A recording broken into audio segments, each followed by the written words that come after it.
Staff Sergeant Gary Bailey knows he's about to sacrifice his life for 3 alien children.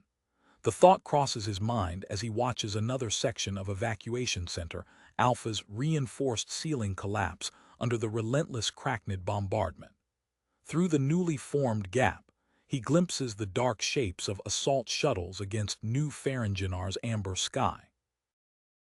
The colony's defense systems whine as they track targets, but Bailey registers the declining effectiveness in their fire rate. The automated turrets, running on emergency power, manage only sporadic shots at the insected warships above. A status display on his combat HUD confirms his fears: structural integrity at 12% and falling. The rhythmic impacts of Cracknid weaponry shake the facility's foundations. Bailey checks his M95 pulse rifle's charge still at 84% as he processes the information coming through his tactical feeds.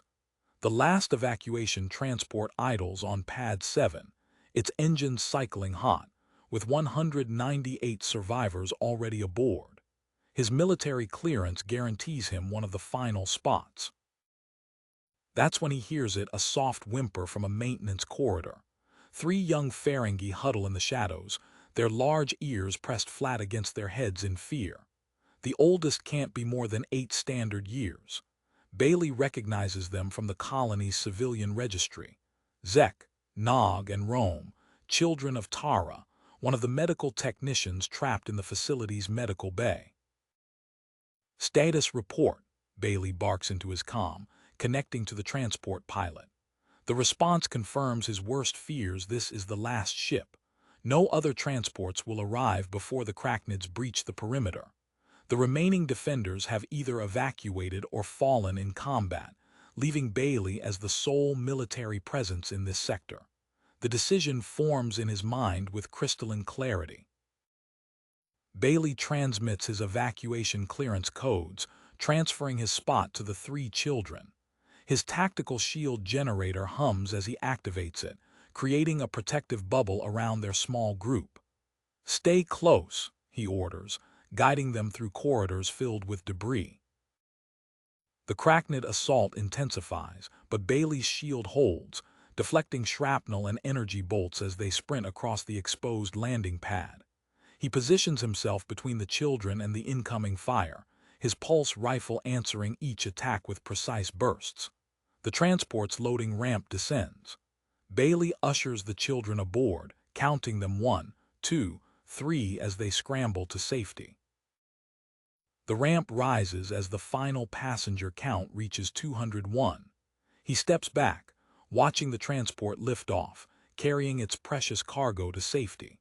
Alone now, Bailey checks his weapon and faces the breach points where Cracknid forces begin pouring through. His combat armor's sensors register multiple hostile signatures converging on his position.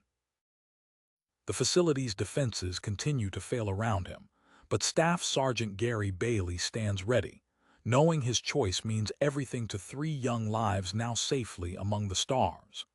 Bailey's tactical display lit up with multiple hostile signatures as he moved away from the landing pad.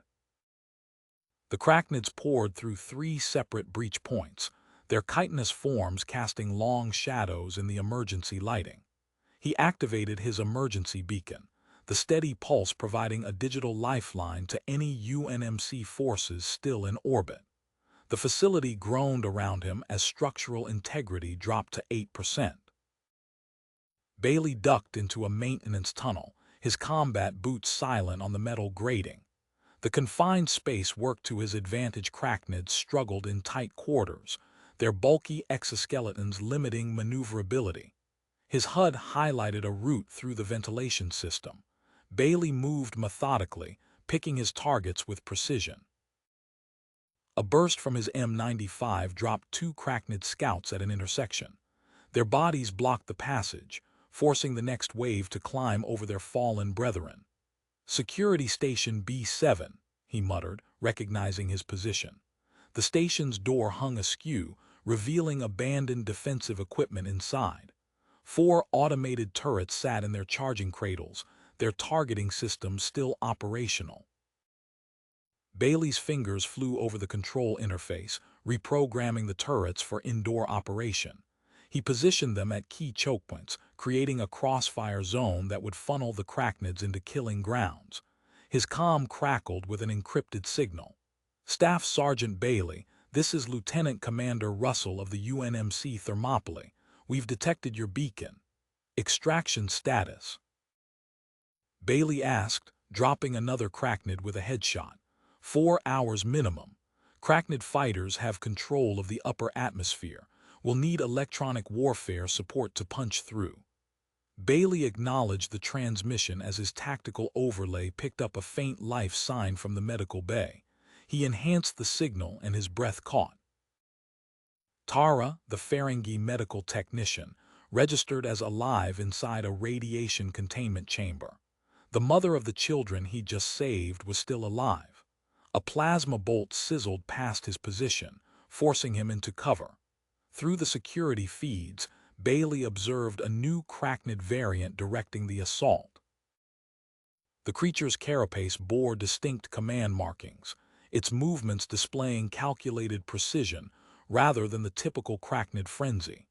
His tactical database designated the commander as Alpha 7, marking it as a previously unencountered threat.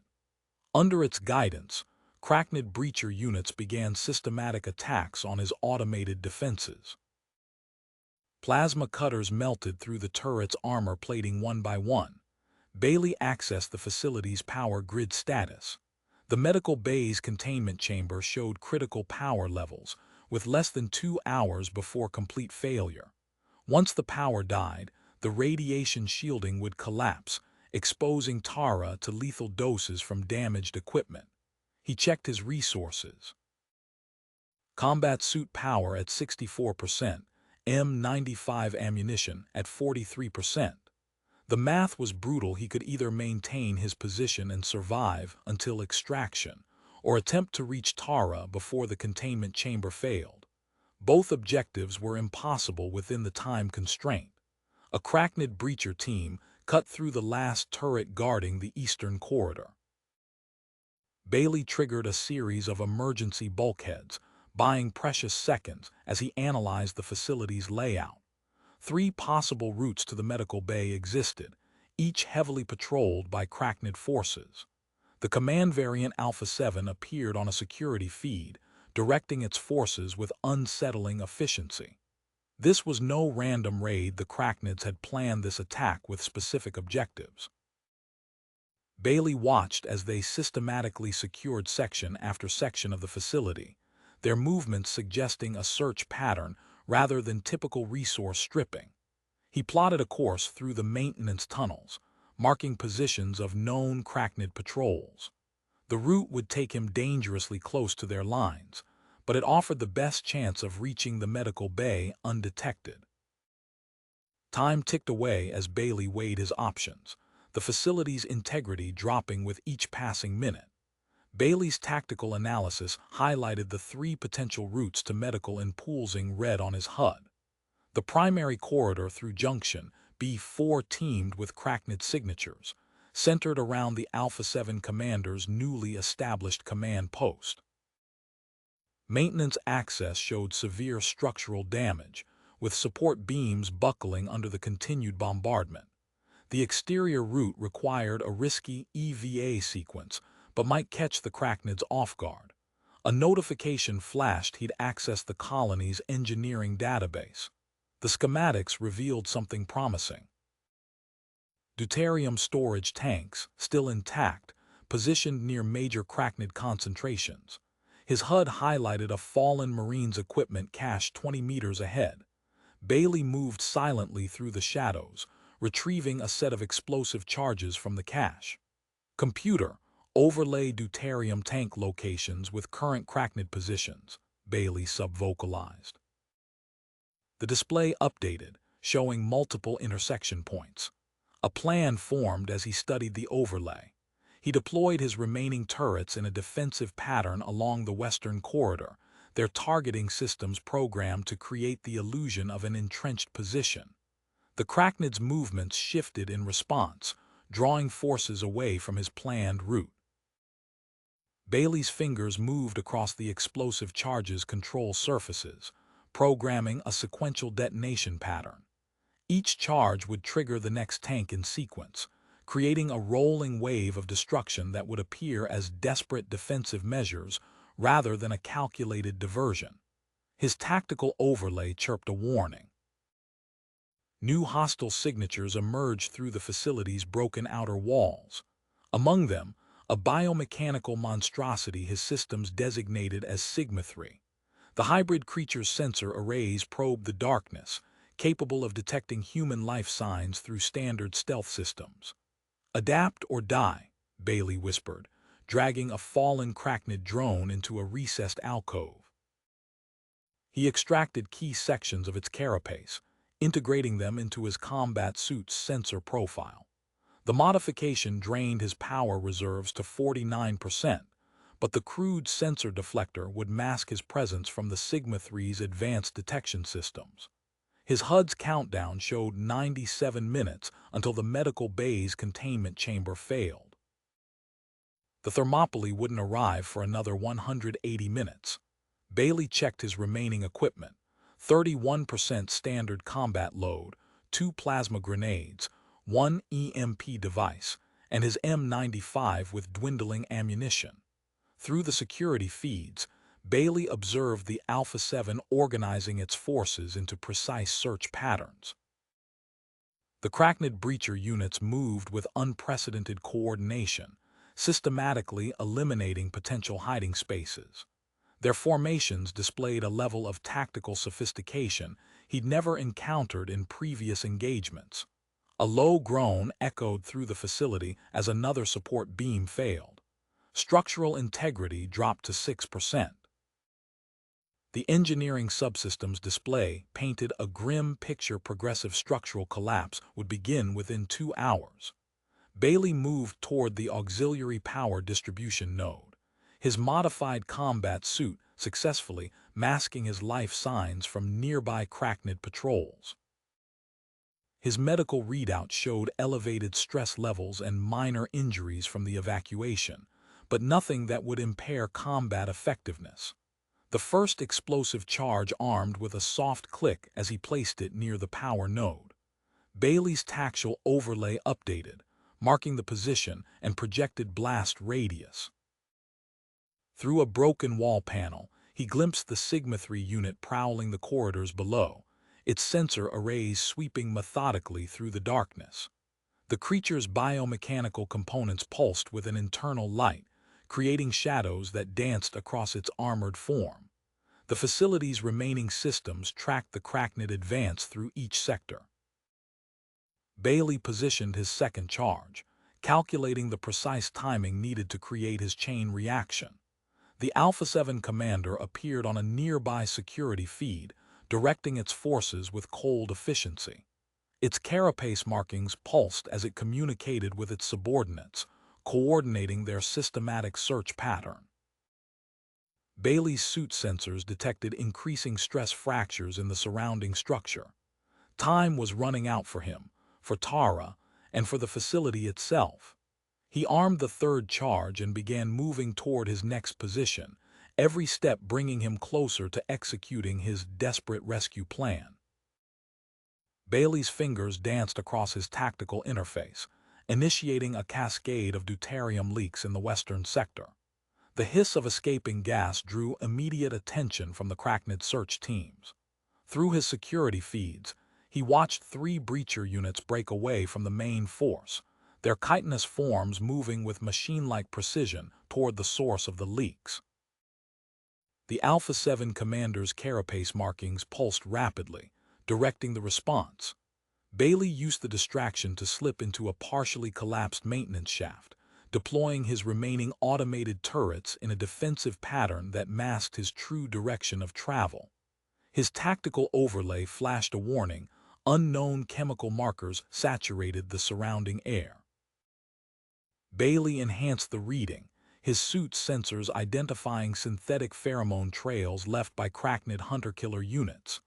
"Adaptive bastards," he muttered, accessing the facility's atmospheric controls. A quick command sequence redirected air circulation through his section, dispersing the chemical markers into the filtration system. The shaft narrowed, forcing Bailey to crawl on his stomach. His modified combat suit scraped against exposed metal as he pushed through a partially collapsed section. The sound echoed in the confined space, but his sensor feeds showed no reaction from nearby Cracknid patrols. A sealed panel caught his attention. Non-standard Marine Corps markings indicated experimental equipment storage. Bailey bypassed the security lock, revealing an XM-12 plasma converter nestled among scattered prototype gear. The device integrated smoothly into his suit's power systems, energy levels climbing to 82%. A single dose of combat stimulants sat beside it. Bailey secured the injector to his medpack, saving it for when circumstances turned dire. Movement on his tactical display showed the Sigma-3 unit beginning its biological scan pattern. Bailey triggered his second diversion, detonating charges along the coolant lines. Chemical fires erupted through multiple sectors, drawing Cracknid forces away from the medical bay. The facility shuddered, structural integrity dropping to 4%. The Alpha 7's forces moved with disturbing coordination, establishing overlapping fields of fire around all medical bay access points. Bailey recognized the containment pattern from his colonial defense training. They'd anticipated his objective. His planned route now blocked, Bailey accessed an exterior maintenance hatch. The crawlway beyond showed significant damage, but offered a path around the Cracknid kill zones.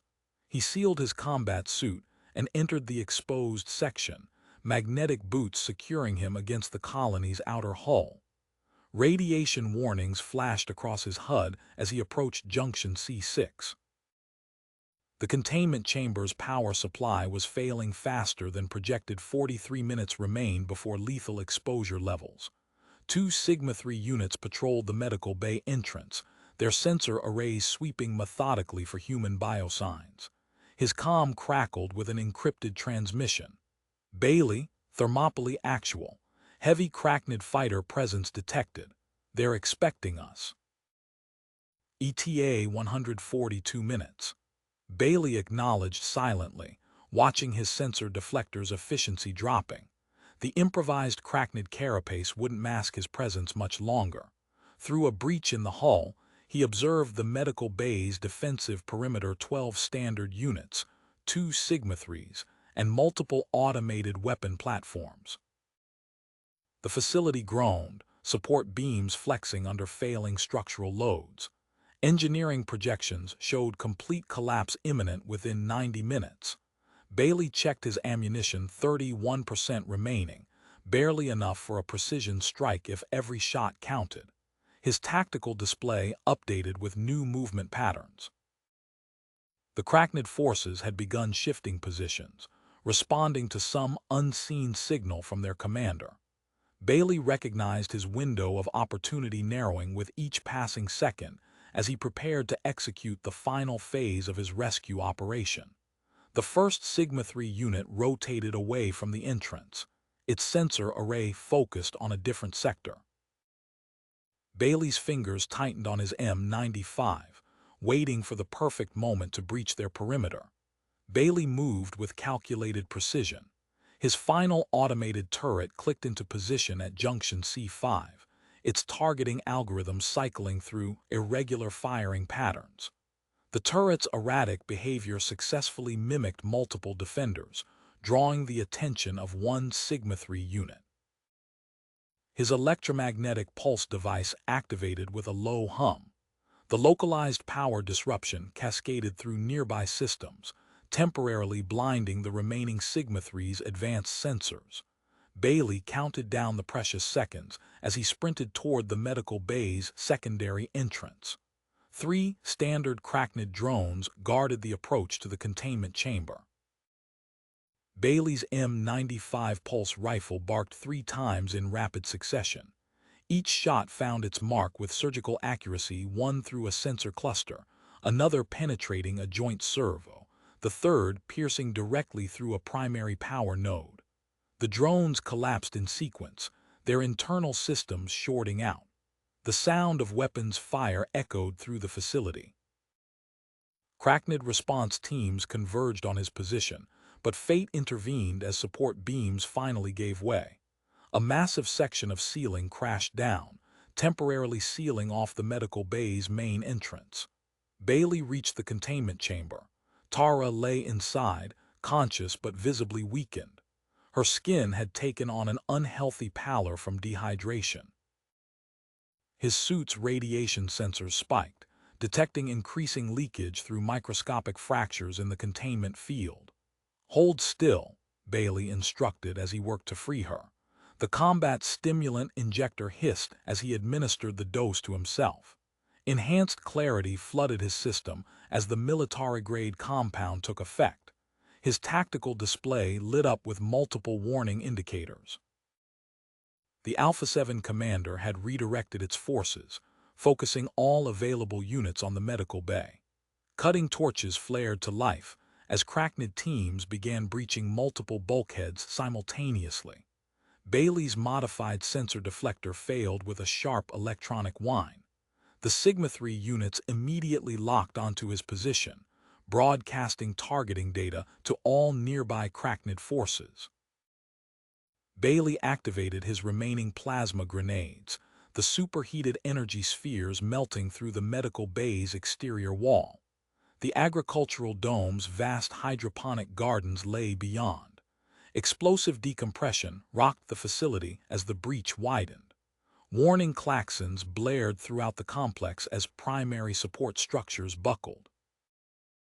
Bailey secured Tara in his combat suit's rescue harness, the automatic medical systems beginning immediate treatment for her dehydration. They entered the agricultural dome, moving through dense rows of vertical farming units. The hydroponic systems provided excellent cover from Cracknid sensors, but Bailey's tactical overlay revealed new threats. 3 previously unencountered Cracknid variants emerged from dropships, their sleek forms clearly designed for pursuit. The system designated them as Omega-class units. The dome's environmental systems fluctuated wildly. Temperature gradients shifted unpredictably as life support failed section by section. Bailey's combat suit compensated automatically, but he noticed the Cracknid units struggling to adjust to the rapidly changing conditions. His XM-12 plasma converter strained to process incoming fire, power reserves dropping steadily. The hydroponic towers provided temporary shelter, but the Omega-class units displayed unprecedented mobility, leaping between vertical gardens with insected grace. The tactical display updated with new threat warnings. Additional Cracknid dropships entered the atmosphere, their signatures matching Alpha 7 command variants. Bailey observed the Omega-class units coordinating their movements, attempting to herd him toward prepared kill zones. He activated his suit's environmental analysis systems, studying the dome's failing infrastructure. Patterns emerged in the chaos, predictable sequences of system failures that could be turned to his advantage. The agricultural dome's massive filtration units still contained pressurized tanks of cultivation chemicals.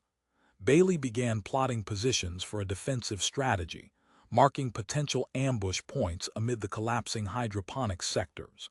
His ammunition counter flashed a critical warning. 12% remaining. The pursuing Omega-class units split into 3 groups, their movements suggesting a pincer maneuver.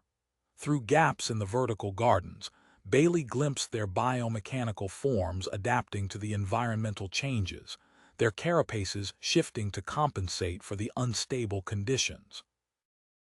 Tara stirred in the rescue harness, her vital signs stabilizing under the suit's medical treatment. Bailey ducked under a falling hydroponic tower as structural supports continued to fail throughout the facility. The Thermopolis extraction team updated their status. Heavy resistance in the upper atmosphere would delay their arrival. The agricultural dome's main filtration system burst, releasing clouds of cultivation chemicals into the air. Bailey's suit automatically adjusted its atmospheric seals as visibility dropped to near zero. The Omega-class units pushed forward through the chemical fog, their advanced sensor arrays seeking targets through the haze. Bailey assessed the chemical fog swirling around him, his combat suit's readouts identifying the complex mixture of agricultural compounds released from the burst filtration system. Through his tactical interface, he accessed the dome's environmental controls, initiating targeted shutdowns of specific hydroponic sections. Pressurized tanks ruptured in sequence, releasing dense clouds of fertilizer and nutrient mists. The artificial atmosphere grew thick with suspended particles, creating a soup that played havoc with Cracknid's sensor systems. His tactical display showed the Omega-class units tracking efficiency dropping to 47%. "Stay with me," he whispered to Tara as he located a partially collapsed nutrient reclamation facility. The structure's reinforced walls offered superior defensive capabilities compared to the failing hydroponic towers. Bailey moved inside, securing Tara behind a fallen support beam. A storage locker caught his attention.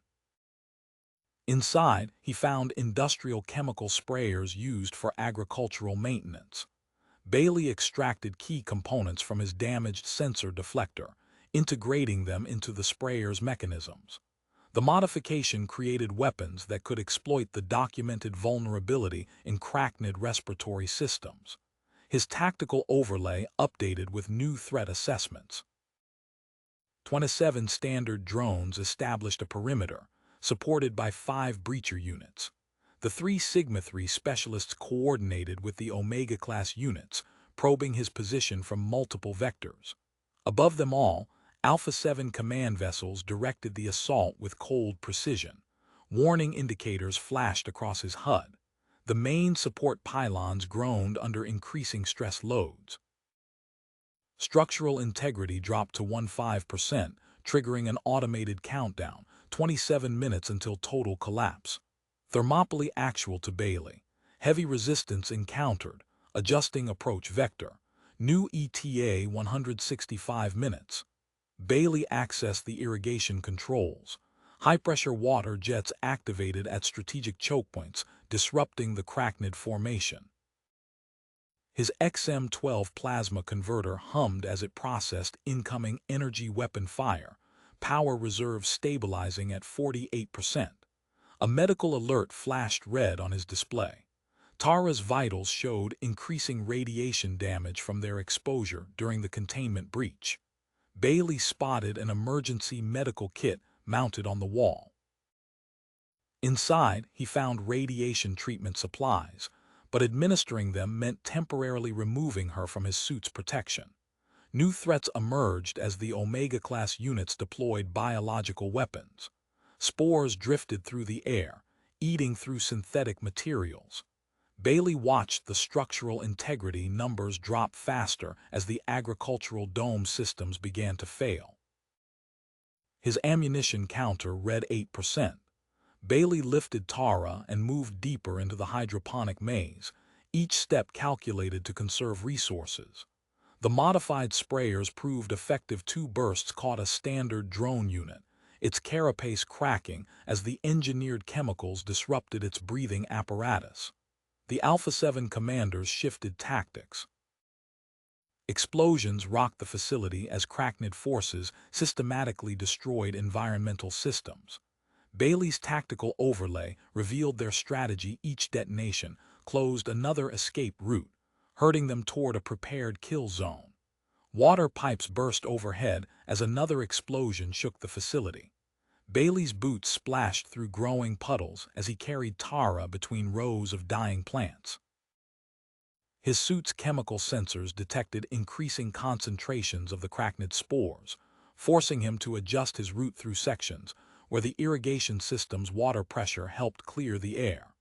An Omega-class unit appeared ahead, its streamlined form leaping between vertical gardens with unnatural grace. Bailey triggered his modified sprayer, releasing a concentrated burst of chemicals. The Cracknid warrior twisted mid-leap, avoiding direct exposure but losing its firing solution. Bailey's tactical display highlighted multiple approaching threats as he searched for his next defensive position.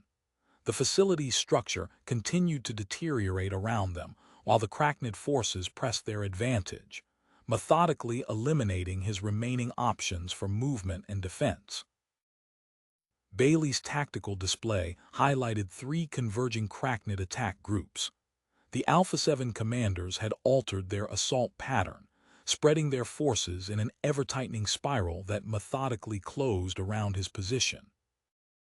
Through gaps in the hydroponic towers, he observed the precision of their movements, each unit maintaining exact distances as they advanced through the chemical haze. A maintenance access panel caught his eye. Bailey shifted Tara's weight in the rescue harness and pried open the corroded cover, revealing a narrow service tunnel. His suit's sensors detected stable atmospheric pressure within a critical advantage, given the dome's deteriorating condition. Warning: structural integrity at 12%, the facility's AI announced. Immediate evacuation advised. Bailey lowered himself and Tara into the tunnel. The passage led to a vast storage bay filled with automated farming equipment. Massive harvesting machines loomed in the darkness, their articulated arms frozen in mechanical repose. His engineering interface activated automatically, scanning the equipment.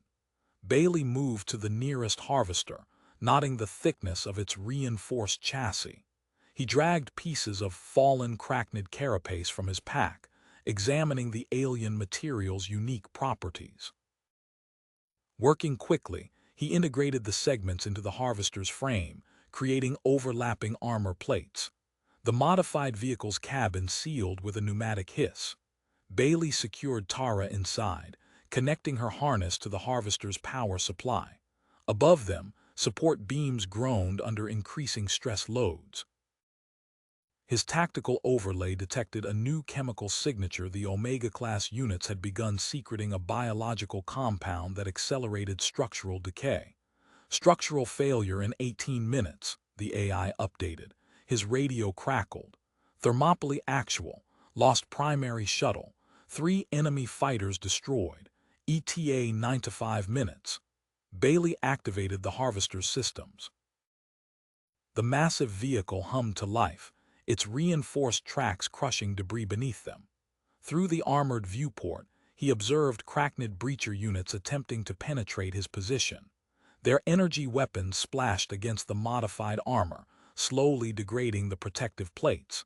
His suit's medical sensors flashed urgent warnings. Tara's radiation poisoning had reached critical levels.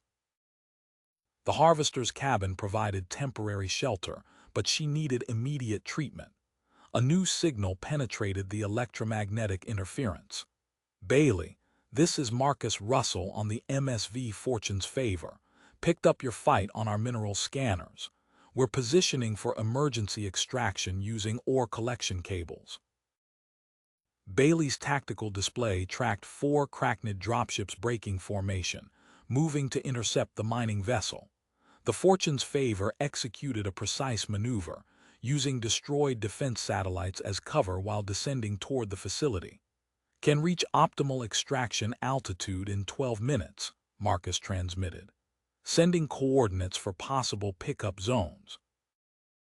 7 extraction points appeared on Bailey's tactical overlay. Each location offered sufficient clearance for the mining vessel's cables, but reaching them meant crossing sectors heavily defended by Cracknid forces. The Alpha 7 commanders had anticipated this strategy, positioning units to cover every approach. The harvester's power cells displayed 15 minutes of operational time remaining. Bailey engaged the drive system, pushing through a wall of hydroponic equipment. His ammunition counter showed 4% 3 shots remaining in the M95. He activated the harvester's agricultural processing units, repurposing them to spray pressurized chemicals at approaching Cracknid forces. Entire sections of the dome began collapsing into lower levels. The harvester's enhanced suspension compensated for the unstable terrain as Bailey navigated through the destruction. Omega-class units tracked his movement, coordinating precision strikes against weak points in his improvised armor. The facility's AI broadcast final evacuation warnings. Bailey studied his tactical display, calculating approach vectors to the nearest extraction point. The Fortune's favor descended through the upper atmosphere, its ore collection systems preparing for emergency deployment. Above the colony, Cracknid fighters engaged the mining vessel, their energy weapons illuminating the orbital debris field. His harvester's armor integrity dropped to 62% as another breacher unit attacked. Bailey activated the vehicle's irrigation systems, creating a pressurized wall of water that temporarily disrupted the Cracknid advance. The Omega-class units adapted quickly, using the collapsing infrastructure to maneuver around his defenses. Through the chemical fog, Bailey observed the Alpha 7 commanders coordinating their final assault. Their forces moved with cold precision, methodically eliminating his remaining escape routes. The harvester's power cells dropped to 47% as he pushed the modified vehicle toward the nearest extraction point, racing against both the facility's imminent collapse and the advancing Cracknid forces. Bailey's hands flew across the harvester's controls. The massive agricultural machine groaned as its mechanical arms tore through the hydroponic infrastructure, ripping loose sections of reinforced piping and structural supports. Each piece crashed into position, forming a calculated maze of barriers that channeled the advancing Cracknid forces into predetermined paths. Through the armored viewport, he watched an Omega-class specialist attempt to leap over a newly created wall. The modified chemical sprayer caught it mid-flight, its carapace cracking as it tumbled to the ground. The victory proved short-lived as breacher units moved forward, their energy weapons systematically destroying his improvised defenses. Fortune's favor, beginning final approach, Marcus transmitted, taking heavy fire from orbital contacts. Bailey's tactical display tracked the mining vessel's descent. The civilian ship's hull blazed with impacts as Cracknid fighters pressed their attack. A modified mining laser sliced through one pursuer, the fighter's wreckage spinning away into the debris field. His combat suit's power indicator flashed warnings as another volley of enemy fire impacted the harvester. The XM-12 plasma converter struggled to process the incoming energy, dropping suit power to 35%. The harvester's reinforced viewport showed, loading bay C-12 ahead a relatively stable section of the crumbling facility that offered their best chance for extraction. New contacts appeared on his tactical overlay. The dropships released their cargo, deploying massive combat units his system designated as Epsilon Prime. Their armor gleamed with an oily sheen as they activated plasma cutter arrays, the superheated energy beams slicing through the dome's remaining support structures. Structural failure in 7 minutes, the facility AI announced. Bailey accessed the harvester's engineering interface. His fingers danced across the controls, initiating an overload sequence in the power core. The massive vehicle shuddered as energy built to critical levels. Warning klaxons blared inside the cabin as he disconnected Tara's harness from the power supply. The electromagnetic pulse erupted outward. His tactical display flickered and died as the energy wave disrupted all electronic systems in range. Through the viewport, he watched Cracknid units stumble and twitch as their neural networks temporarily lost coordination. The pulse drained his suit power to 28%, but created the opening he needed. Bailey lifted Tara from the harvester's cabin. Her unconscious form felt light in his arms as the rescue harness distributed her weight. 2 standard drones broke through the electromagnetic interference, charging his position. His M95 barked twice, the last rounds in his arsenal finding their marks with mechanical precision. Above them, the Fortune's favor achieved extraction altitude. One of its maneuvering thrusters erupted in flames as Cracknid weapons found their target. The mining vessel stabilized into a precarious hover, deploying 3 reinforced carbon fiber cables through the chemical haze. "Cables deployed," Marcus transmitted. "90 seconds until system failure. Make it count." The Alpha 7 commanders re-established control of their forces. The Epsilon Prime units formed a wedge formation, their plasma cutters creating a wall of energy that advanced toward Bailey's position. Omega-class specialists scaled the remaining vertical surfaces, establishing overlapping fields of fire. Bailey's combat suit sparked and sputtered, power dropping to 22% as systems failed under sustained damage. The agricultural dome structure groaned and shifted, entire sections beginning to tear away from the main facility. His route to loading bay C-12 stretched before him, 200 meters of exposed ground between his position and salvation. 50 seconds remaining, Marcus updated as another hit rocked his vessel. Primary power core damaged. One more pass available if needed, but our chances decrease significantly. Bailey adjusted Tara in his arms, her vital signs growing weaker from radiation exposure.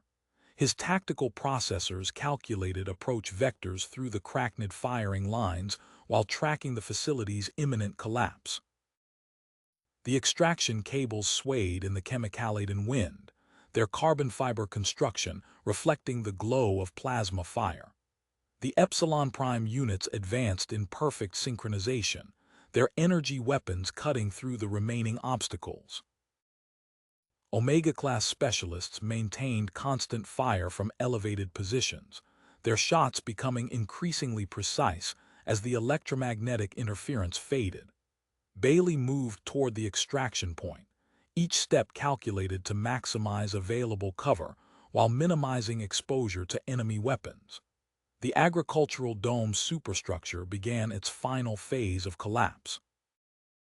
Support beams snapped like brittle twigs as the Cracknid's biological agents completed their work. Through gaps in the falling debris, Bailey spotted the Fortune's favors or collection cables his target mere seconds away as multiple threats converged on his position.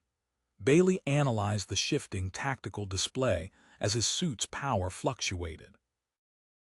The Epsilon Prime units advanced in perfect synchronization, their plasma cutters creating patterns of superheated energy that blocked direct approaches to the extraction point. His engineering interface highlighted a critical vulnerability. The massive unit's weight distribution placed excessive strain on the dome's compromised floor plating. He accessed his suit's shield generator controls, initiating an emergency overcharge sequence. Power readings dropped to 15% as the modified energy barrier formed around him and Tara. The concentrated shield deflected incoming plasma fire, its protective field flickering with each impact. A violent tremor shook the facility. Through gaps in the chemical haze, Bailey observed entire sections of the agricultural dome breaking free from their mounting points. The Fortune's favor adjusted its position, compensating for atmospheric disturbances as another Cracknid strike impacted its hull. 30 seconds of stable hover remaining, Marcus transmitted. Primary systems failing. The ore collection cables swayed violently, their carbon fiber construction glinting in the harsh light of plasma fire. Bailey's tactical sensors detected a pressure differential forming as the dome structure continued to fragment. 2 Omega-class specialists lost their firing positions, their enhanced mobility systems unable to compensate for the sudden structural failure. The Alpha 7 commanders adapted instantly. Their remaining forces converged at ground level, establishing interlocking fields of fire between Bailey and the extraction point. His tactical display identified the maintenance crane positioned above their formation, its emergency release mechanism still operational. Bailey triggered the crane's controls. The massive equipment assembly crashed through the destabilized ceiling, forcing the Cracknid units to scatter. He pushed his suit's servo motors beyond safety tolerances, the mechanical assist system straining as he sprinted through the temporary gap. Fortune's favor, multiple system failures, Marcus warned. Hull integrity critical, 15 seconds until forced withdrawal. The first collection cable hung just ahead. Bailey secured Tara to the reinforced line using his suit's emergency restraints. Epsilon Prime units regrouped, their plasma cutters converging on his position. He released the cable early, watching as the automatic winch system pulled Tara to safety aboard the mining vessel. His suit power dropped to 8% as plasma fire intensified. The second cable represented his only chance for extraction, now swaying 20 meters away. The dome's superstructure groaned as it entered final collapse, massive support beams snapping under their own weight. Bailey's combat suit emitted a final warning tone before complete power failure. The unpowered armor deeply affected on his frame as he sprinted toward the remaining cable. Crackned weapons fire tracked his movement, energy bolts impacting the disintegrating structure around him. 10 seconds, Marcus updated. 9, 8. The extraction cable hung just beyond his reach. Bailey pushed through the growing debris field, each step calculated against the facility's increasing instability. The Alpha 7 commanders directed precision fire at his position, their coordinated assault threatening to overwhelm his position before he could reach the cable. A section of floor plating buckled beneath an Epsilon Prime unit, temporarily disrupting the Crackned firing pattern. Bailey seized the momentary advantage, closing the final distance to the extraction point as the agricultural dome began its terminal phase of structural failure. The Fortune's favor's engine strained against atmospheric interference, the mining vessel struggling to maintain its position as Bailey reached for the last cable. Crackned fire intensified around him, threatening to cut off his final escape route as Marcus continued the countdown. 5 seconds. 4, 4, 3. Bailey lunged forward, his unpowered combat armor weighing against every movement. 15 years of Marine Corps training drove his legs through the growing resistance. Each step sent waves of fatigue through his muscles as he fought against the dead weight of his suit. The Alpha 7 commanders shifted their tactical formations. Their remaining units abandoned defensive positions, charging forward in a concentrated assault wave. Plasma bolts filled the air as the Crackned forces committed fully to preventing his escape. A violent shudder rocked the Fortune's favor. The port stabilizer erupted in a shower of sparks, sending the extraction cable into a wild arc through the chemical haze. Marcus fired the remaining maneuvering thrusters in controlled bursts, creating a rhythmic swing that Bailey's tactical training recognized instantly. He tracked the cable's movement, mentally calculating its trajectory without his suit's targeting assistance. The floor buckled ahead as 2 Epsilon Prime units breached the surface. Their plasma cutter arrays activated in unison, creating an impenetrable energy barrier between Bailey and the extraction point. His eyes locked onto a fallen hydroponic processor. The equipment's angle would provide just enough elevation to clear the plasma field. Bailey altered course, each step precise despite his armor's dead weight. He pushed off the makeshift ramp, sailing over the superheated barrier. Intense heat washed over him as he cleared the plasma field. Warning indicators flashed across his helmet display as the extreme temperature compromised crucial joint sections in his unpowered suit. An Omega-class specialist launched itself through the chemical fog, mechanical limbs extended to intercept his landing. Bailey's hands moved to his right arm section, releasing the manual locks as the creature's grasp closed around him. The armor piece tore free, leaving the Crackned clutching empty equipment as Bailey rolled clear. Chemical-laden air burned against his exposed skin. The loss of his arm protection left him vulnerable to the dome's deteriorating atmosphere, but the reduced weight allowed faster movement toward his objective. Primary winch failing, Marcus transmitted. 8 seconds of stable hover remaining. Above, the Fortune's Favor's defensive systems engaged another Cracknid fighter. The resulting explosion sent shockwaves through the vessel's frame. The winch mechanism sparked and shuddered, releasing its grip on the extraction cable. Bailey watched the line begin an uncontrolled descent, its movement no longer following the calculated pattern. His exposed hand reached out as the cable swung downward. Years of combat reflexes guided his timing.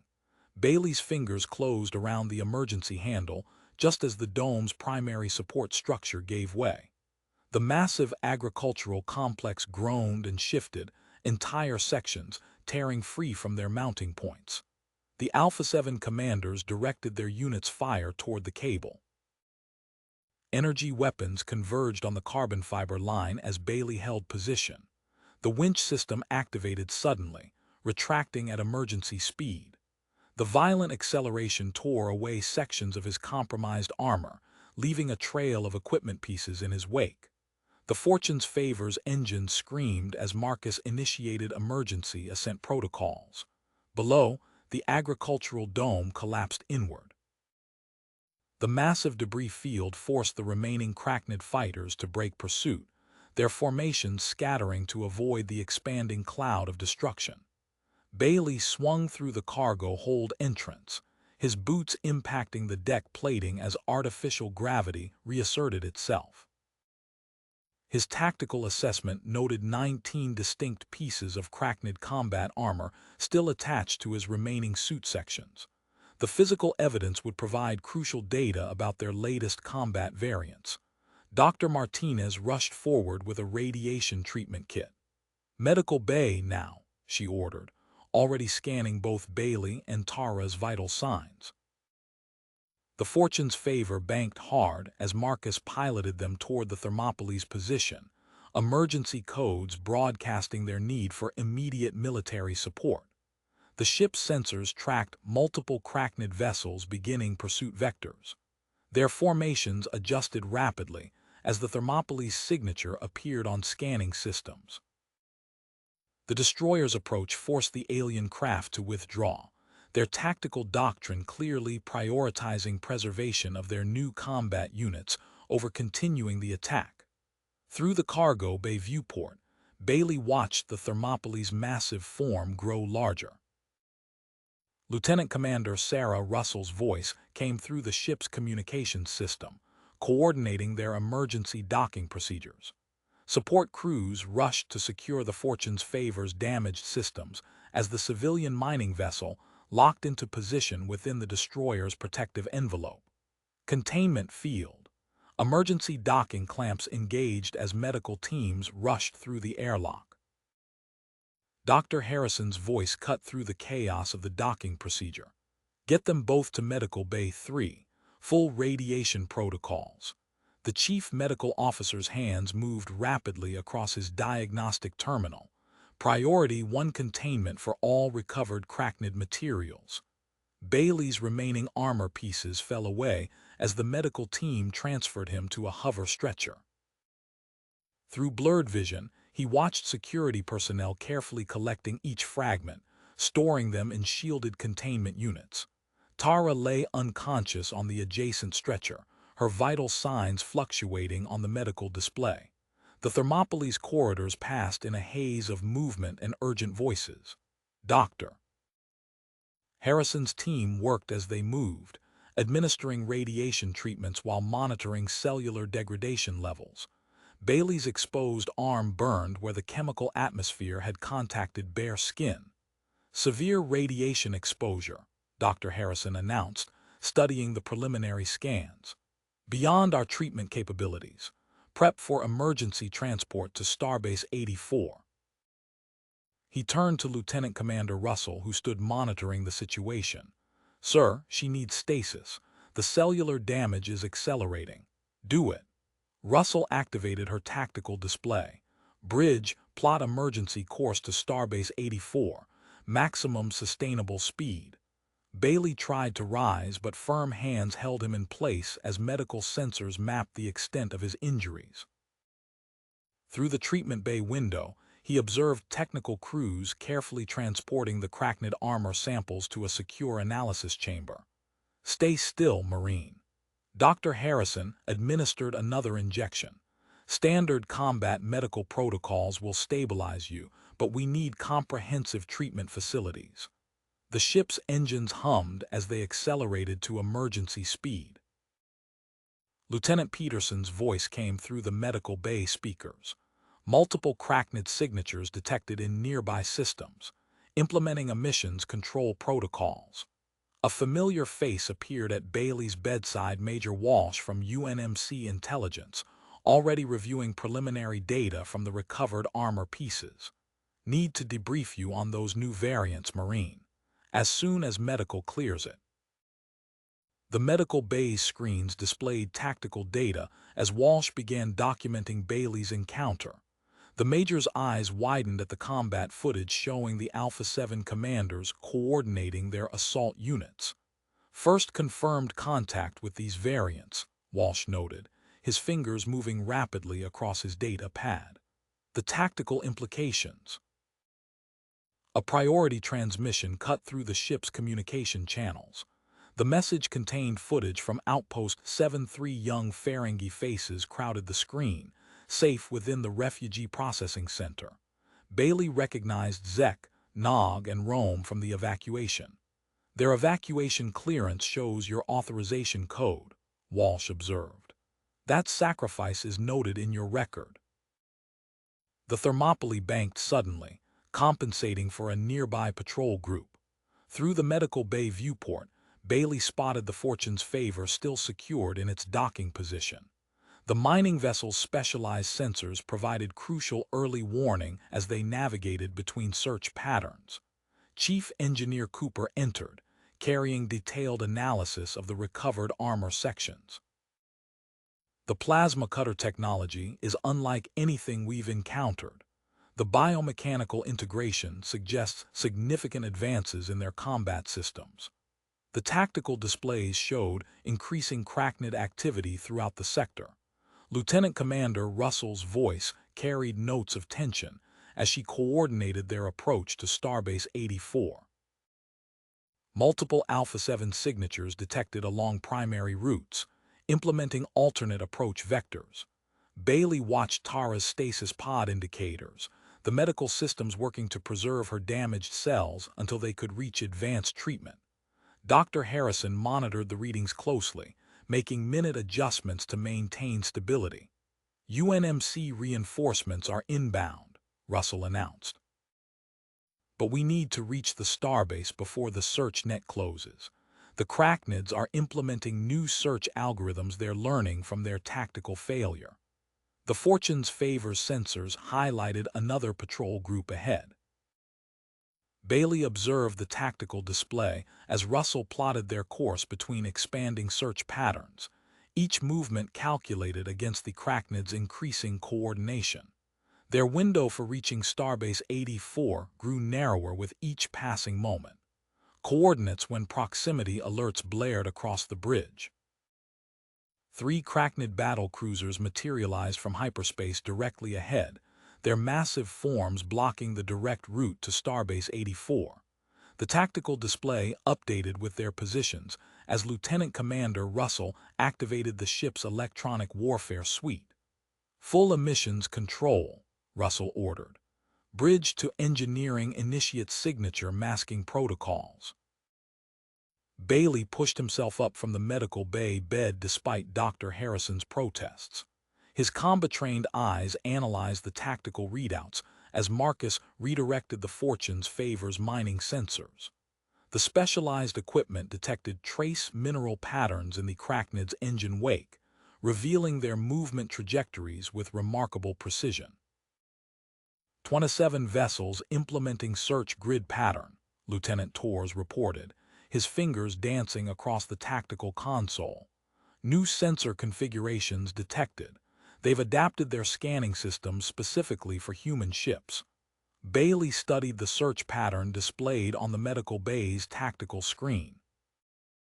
The systematic movements matched the containment strategies he'd witnessed during the ground assault. "They're using Alpha 7 doctrine, Same coordinated sweep and trap maneuvers, scaled up for space warfare. Medical bay alarms cut through the tactical discussion. Dr. Harrison rushed to Tara's stasis pod, his expression grim as he analyzed the fluctuating readings. Radiation damage is affecting the pod's containment field. We have less than 2 hours before cellular degradation becomes irreversible. The Maelstrom Nebula, Bailey suggested, pointing to the turbulent region on the tactical display. It's between our position and Starbase 84. Chief Engineer Cooper arrived with analysis results from the recovered armor samples. The crachnid carapace material exhibits unique frequency patterns. We could modify our shields to match these signatures, might give us limited protection from their sensors. Do it, Russell commanded. How long will the modifications hold? 90 minutes at most before power degradation becomes critical. The long-range sensors pulsed with new data. A massive contact emerged at the edge of scanning range, dwarfing the surrounding crachnid vessels. Classification confirmed, Tors announced. Hunter-killer prime-class vessel, 3 times larger than standard cruisers. Sir, its sensor capabilities. Major Walsh interrupted, his data pad displaying urgent transmission codes. New orders from UNMC intelligence. The tactical data from those armor samples must reach Starbase 84. This isn't just an equipment upgrade, we're witnessing the first wave of a complete crachnid military evolution. He turned to Russell. Protocol 0 is authorized. Marcus stepped forward from his position, monitoring the Fortune's favors systems. There's a mineral-rich asteroid field 2 light minutes from our position. My mining equipment could fracture specific deposits, create a sensor-blocking debris field. Bailey's attention locked onto the Hunter-Killer Prime's movement pattern. They're not just searching. Look at the formation shifts, they're herding all traffic toward predetermined intercept points. Same tactics the Alpha 7s used in the dome. Lieutenant Tors adjusted the weapon's configuration based on Bailey's combat data, matching their point defense grid to crachnid plasma cutter frequencies. This will improve our intercept capabilities against their new weapon systems, but it's draining power reserves. The tactical display updated as another crachnid patrol passed within scanning range. Lieutenant Commander Russell studied the 3 options before them: attempt to break through the blockade, risk the Maelstrom Nebula's interference, or implement Marcus's mining-based deception strategy. Time to intercept for nearest crachnid patrol. Russell asked. 17 minutes at current speed, Tors replied. The Hunter-Killer Prime's massive form shifted on the tactical display, its escort ships adjusting formation with mechanical precision. Bailey recognized the pattern. They were tightening the net, each movement calculated to eliminate possible escape vectors. Through the medical bay viewport, the Maelstrom Nebula's swirling energy patterns cast an ominous glow across the ship's hull. The countdown on Tara's stasis pod continued its relentless advance towards 0 as Lieutenant Commander Russell weighed their rapidly diminishing options. Multiple options, Russell announced, studying the tactical display. But we'll need all of them. She activated the ship-wide communication system. Bridge to engineering begins shield frequency modifications based on the armor analysis. Marcus, prepare the Fortune's favors mining systems. Bailey tracked the Hunter-Killer Prime's movement on the medical bay screens as Cooper's engineering teams modified their defensive systems. The massive vessel's escort ships shifted with mechanical synchronization, their formations adapting to close every avenue of escape. Marcus's voice came through the communications channel. Mining laser arrays charged. Target coordinates locked on mineral-rich asteroid clusters. Execute mining pattern Alpha, Russell commanded. Create maximum dispersal. The Fortune's favors specialized equipment activated, precision beams striking carefully selected mineral deposits. Explosions rippled through the asteroid field as superheated metal particles bloomed into expanding clouds of sensor-scattering debris. New contact types detected, TORs reported from tactical. Small units detaching from Hunter-Killer Prime, biomechanical signatures, similar to ground combat variants. Bailey pushed himself up for a better view of the tactical display. Sigma-3 adaptation. They're optimized for space warfare. The units dubbed Void Stalkers by the tactical system latched onto nearby asteroids. Crystalline arrays extended from their carapaces, penetrating the metallic debris field with sensor pulses. Lieutenant Park's fingers flew across her electronic warfare console. The recovered armor samples show consistent frequency patterns in their command protocols. If we replicate the Alpha 7 command signatures, she implemented the countermeasure program, targeting the neural links between the Void Stalkers and their control ship. Medical alarms blared again. Dr. Harrison cursed as he examined Tara's stasis pod readings. Pod stability critical. We need another solution.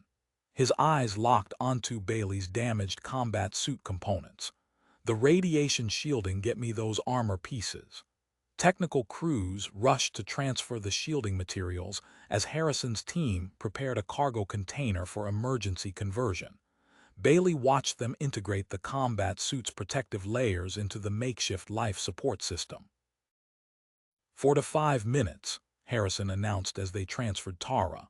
That's all we can buy. The Fortune's Favor disengaged its docking clamps.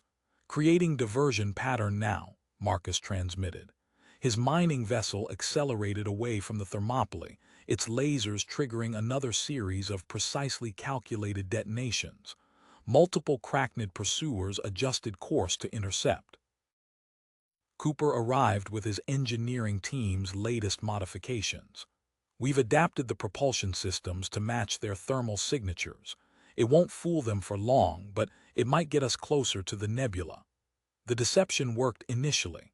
The Thermopylae slipped through gaps in the Cracknid search pattern, its emissions masquerading as one of their own combat units.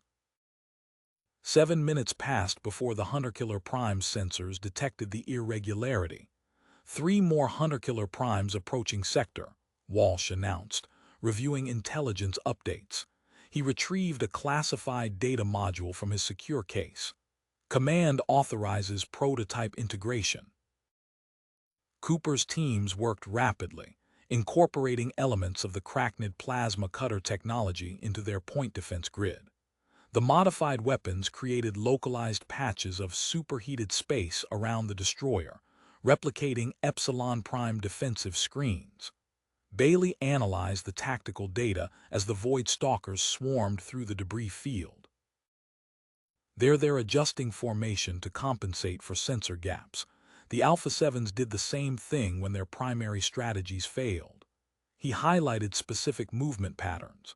They're prioritizing tactical adaptation over pure force. The Hunter-Killer Prime launched its main assault waves of Void Stalkers deployed in a saturation pattern. The Fortune's Favor's diversionary attacks continued, drawing off crucial pursuit elements as the Thermopylae aligned for its nebula approach. 2 minutes until critical shield failure, Cooper reported. Harrison's voice cut through the tactical updates. Patient stability dropping. We need immediate medical facilities. The Maelstrom Nebula's energy patterns swirled ahead as multiple Hunter-Killer Primes converged on their position. Lieutenant Park's electronic warfare systems strained against the increasing Void Stalker presence, their countermeasures degrading under the assault. Bailey spotted a momentary weakness in the Cracknid formation, a microsecond gap in their coverage caused by overlapping sensor interference from the debris field and the nebula's radiation. There's our window, he indicated, but we'll have less than 3 minutes to exploit it. Russell studied the tactical display as time ran out on all their improvised solutions. The destroyer's course would thread between closing Hunter-Killer Primes, through a field of sensor-equipped Void Stalkers, into the Maelstrom Nebula's turbulent boundary. Their timing had to be perfect. Execute attack pattern Delta 7, Russell commanded as the Thermopylae accelerated toward its narrow window of opportunity. The destroyer's modified point defense grid activated, launching precise bursts into the metallic debris field. The resulting detonations created expanding shells of electromagnetic energy that rippled through space, temporarily blinding the approaching Void Stalkers. Bailey tracked the sensor readouts as new contacts emerged from the Hunter-Killer Prime. Classification: unknown biomechanical constructs, 50 meters diameter. Nexus Core units, TORs announced as tactical data streamed across his display. They're generating localized gravity distortions. Through the bridge viewport, Bailey watched the massive biological structures unfold like dark flowers, their crystalline arrays pulsing with gravitometric energy. The debris field between them and the nebula began to clear, swept aside by invisible forces. Pattern match confirmed, Bailey reported, recognizing the coordinated movements. They're using Epsilon Prime assault protocols, adapted for space warfare. Cooper's voice crackled through the comm system, implementing shield modifications based on the armor analysis. Diverting power from non-essential systems. The deck plates vibrated as the Thermopylae's structural integrity field reconfigured. Emergency lighting activated across multiple decks as power redirected to the enhanced defensive systems. Medical bay to bridge, Harrison's voice was tight with urgency. Power reduction is accelerating stasis degradation. 28 minutes remaining. On the tactical display, the Fortune's Favor executed a series of precise mining beam strikes. Captain Marcus targeted specific mineral compositions, creating cascading electromagnetic interference that disrupted the Hunter-Killer Prime's neural control signals. The massive vessel's combat units briefly scattered, their movements becoming erratic. New tactical data from Command, Walsh announced, transferring files to Bailey's secure terminal. The Cracknid evolution is based on our own technology, recovered from fallen colonies. Bailey accessed the classified database, cross-referencing combat patterns. That explains the adaptation rate. They're not just copying our tactics, they're integrating our tech directly into their biological systems. Multiple contacts, TORs called out. Barrier weave units deploying from Hunter-Killer Prime vessels. Energy fields materialized between the Cracknid ships, creating a lattice of deadly barriers ahead of the Thermopylae. The nebula's swirling energies illuminated the blockade, casting shifting patterns across the interlocked defensive screens. Bailey studied the barrier formation. The generator positions they're using Sigma-3 containment protocols. The field integrity depends on precise positioning. Can we breach it? Russell asked. Targeting solutions uploaded, TORs confirmed. Modified point defense grid ready. The Thermopylae's weapons opened fire, striking calculated nodes in the barrier network. Temporary gaps appeared in the energy field as the carefully targeted shots disrupted the generator's alignment. Multiple launches from Hunter-Killer Prime, Park reported. Biological boarding pods on intercept course. Marine teams to defensive positions, Russell ordered. Implement Bailey's combat protocols. The boarding pods streaked through space, their organic hulls overflowing with adapted plasma cutters. Security teams moved into position as Bailey transferred his ground combat data to their tactical systems. Power reserves at 18%, Cooper reported. We can't maintain both shield configurations and life support at current levels. Russell studied the tactical display as two additional Hunter-Killer Prime vessels emerged from hyperspace. The massive ships immediately began deploying their own evolved combat units, creating a multi-layered containment grid around the Thermopylae. Their positioning matches the colony evacuation strategy, Bailey observed. But they've scaled it up, created overlapping fields of fire that account for three-dimensional space warfare. The Fortune's Favor's mining beams continued their precise strikes, but the Cracknid neural networks had already adapted to the interference patterns. The temporary advantage was fading as their window for reaching the nebula grew smaller. Through the bridge viewport, Bailey watched the barrier weave units adjusting their formation, compensating for the Thermopylae's attacks. Behind them, the Maelstrom Nebula's energies churned, offering their only route to safety if they could reach it in time. "Engineering team, prepare torpedo modifications," Russell commanded, his eyes fixed on the swirling energies of the Maelstrom Nebula beyond the barrier weave. "Cooper, integrate the recovered armor fragments into the warheads." Bailey transferred tactical data to the weapons control station. The Hunter-Killer Prime's neural network executes synchronization cycles every 8 minutes. "We'll have a 12-second window during the next update sequence. Fortunes favor launching mining probes now," Marcus reported through the comm channel. The industrial vessels streaked across space, their non-military signatures barely registering on Cracknid detection systems. Cooper's voice crackled through the engineering channel. "Stasis pod integration complete. Direct power feed from the main core is stabilizing her vitals, but any significant fluctuations." He left the implications unspoken. The deck vibrated as engineering teams rushed modified torpedoes into the launch tubes. Bailey watched the tactical display as the Fortune's Favor's mining beams struck precisely calculated points in the asteroid field. Fragments of metal-rich rock exploded outward, forcing the barrier weave generators to adjust their formation. 3 Nexus Prime vessels detected, Tors announced. 7 minutes until they establish complete jamming coverage of the nebula boundary. Major Walsh inserted a classified data module into his command console. Authorization confirmed. Project Nullifier systems online. Warning indicators flashed across the bridge displays as experimental hardware powered up. "Mining probes in position," Marcus transmitted. "Initiating maximum power mineral extraction."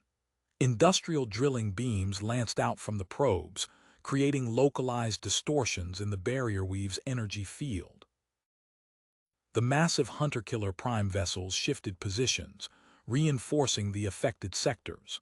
"Neural update cycle in 30 seconds, Bailey reported, monitoring the enemy command frequencies. Targeting solutions locked for modified torpedo spread. Emergency klaxons blared as another wave of biological boarding pods impacted the outer hull. Marine teams moved with practiced efficiency, applying Bailey's combat data to target the adapted human technology components. Hull breach warnings flashed on multiple decks. "Power reserves at critical levels," Cooper warned. "Maintaining shield configuration and stasis pod stability." "Fortune's Favor, execute final mining pattern," Russell ordered. "All weapon stations, prepare for synchronized strike." The mining vessel's industrial beams created a precise pattern of electromagnetic interference, momentarily disrupting the Hunter-Killer Prime's control signals. Bailey tracked the neural network's feedback patterns, counting down the seconds until synchronization. "Neural update cycle initiating," he announced. "Window opens in 3, 2, 1. Launch modified torpedoes," Russell commanded. "Activate Project Nullifier." The Thermopylae's weapons blazed to life, launching salvos of warheads containing fragments of Bailey's recovered armor. Project Nullifier's experimental systems generated waves of targeted energy, striking the Cracknid vessel's neural networks during their vulnerable update cycle. Barrier weave generators faltered as their control frequencies destabilized. The Fortune's Favor's mining probes intensified their extraction beams, widening gaps in the weakened energy field. "Direct power fluctuation in stasis pod systems," Harrison reported from medical, "core connection barely holding." The approaching Nexus Prime vessels launched waves of advanced combat units, their improved variants accelerating toward the Thermopylae's position. Bailey analyzed their movement patterns, recognizing elements of human combat doctrine twisted into new forms. 5 minutes until complete nebula jamming coverage, Tors updated. Barrier weave reformation beginning. Russell studied the tactical display, watching as their window of opportunity began to close. The Thermopylae's experimental system strained against power limitations, threatening both their defensive capabilities and Tara's life support connection. The next few minutes would determine not only their survival, but the strategic direction of the entire war. Engineering, prepare for emergency power redistribution, Russell ordered as the destroyer aligned with the temporary gap in the Cracknid defenses. Set course for nebula entry coordinates. Execute emergency power protocols, Russell commanded as the Thermopylae aligned with the temporary gap. All sections, brace for breakthrough maneuver. The Fortune's Favor's mining probes detonated in precise sequence, their industrial extraction beams carving localized disruptions through the barrier weave's energy matrix. Bailey tracked the countdown display as the Hunter-Killer Prime's neural network entered its update cycle. Project Nullifier engaging, Walsh announced, his fingers dancing across the command console. Energy cascaded from the experimental systems, rippling outward in invisible waves. On the tactical display, Bailey watched the Cracknid vessel's neural signatures fluctuate wildly. The biological components of their ships desynchronized from their adapted human technology, creating spreading patterns of confusion through their formation. Barrier weave cohesion failing, Tors reported. Field strength down to 30%. The modified torpedoes launched, their warheads containing fragments of Bailey's armor streaking through gaps in the weakened energy field. Emergency alerts blared across engineering stations as Project Nullifier drew unprecedented power levels from the ship systems. Critical surge in main power grid, Cooper's voice crackled through the comm. Stasis pod connection destabilizing, Harrison's medical channel activated, pod life support failing, beginning emergency transfer to medical capsule. Bailey watched the Void Stalkers and Nexus Core units scatter in disarray, their movements becoming erratic without higher command functions. Enemy combat units reverting to base genetic protocols, he reported, highlighting tactical opportunities. Targeting solutions updated. The Thermopylae's remaining weapons targeted the clustered formations of confused Cracknid units. Precise shots struck power nodes and control centers, maximizing damage with their limited ammunition reserves. Through the viewport, the Fortune's Favor's hull blazed with enemy fire. Its primary mining array exploded in a shower of debris as Cracknid counterattacks found their mark. The industrial vessel maintained position just long enough to launch its final spread of probes before vanishing into hyperspace. Multiple hull breaches detected, Tors called out. Decks 3 through 7. Emergency bulkheads slammed shut as containment fields activated. The medical capsule containing Tara automatically sealed, its prototype systems providing an isolated environment as life support failed in surrounding sections. Engineering teams, implement emergency repairs, Cooper ordered, using salvaged armor components for hull patches. Biological boarding pods launched from the Hunter-Killer Prime in desperate salvos, but their targeting systems failed without neural network coordination. Several pods collided with their own defensive installations, creating chain reactions through the barrier weave generators. Marine teams efficiently eliminated the few pods that reached the hull, exploiting weaknesses in their compromised control systems. Telemetry data incoming, Walsh announced, studying his classified displays. The neural disruption is propagating through their entire network, effects detected in multiple sectors. The Maelstrom Nebula's swirling energies grew larger in the viewport as the Thermopylae approached its boundary. Warning indicators flashed across multiple stations as structural integrity readings dropped into critical ranges. Nexus Prime vessels launching improved Void Stalkers, Bailey reported, tracking new signatures. Their shielding is resistant to neural disruption. Helm, take us into the nebula, Russell ordered. Engineering, maintain power to medical capsule at all costs. The Thermopylae crossed the nebula's threshold, its damaged hull illuminated by streams of charged particles. The pursuing Void Stalkers followed, their enhanced systems allowing them to navigate the hazardous environment with increasing precision. Bailey tracked their pursuit patterns, recognizing adaptations of human combat doctrine in their improved targeting solutions. The nebula's radiation interfered with sensors, creating a dangerous game of hide and seek through clouds of energized gas. Hull breach on Deck 5 expanding, Torres warned. Emergency patches holding at 60%.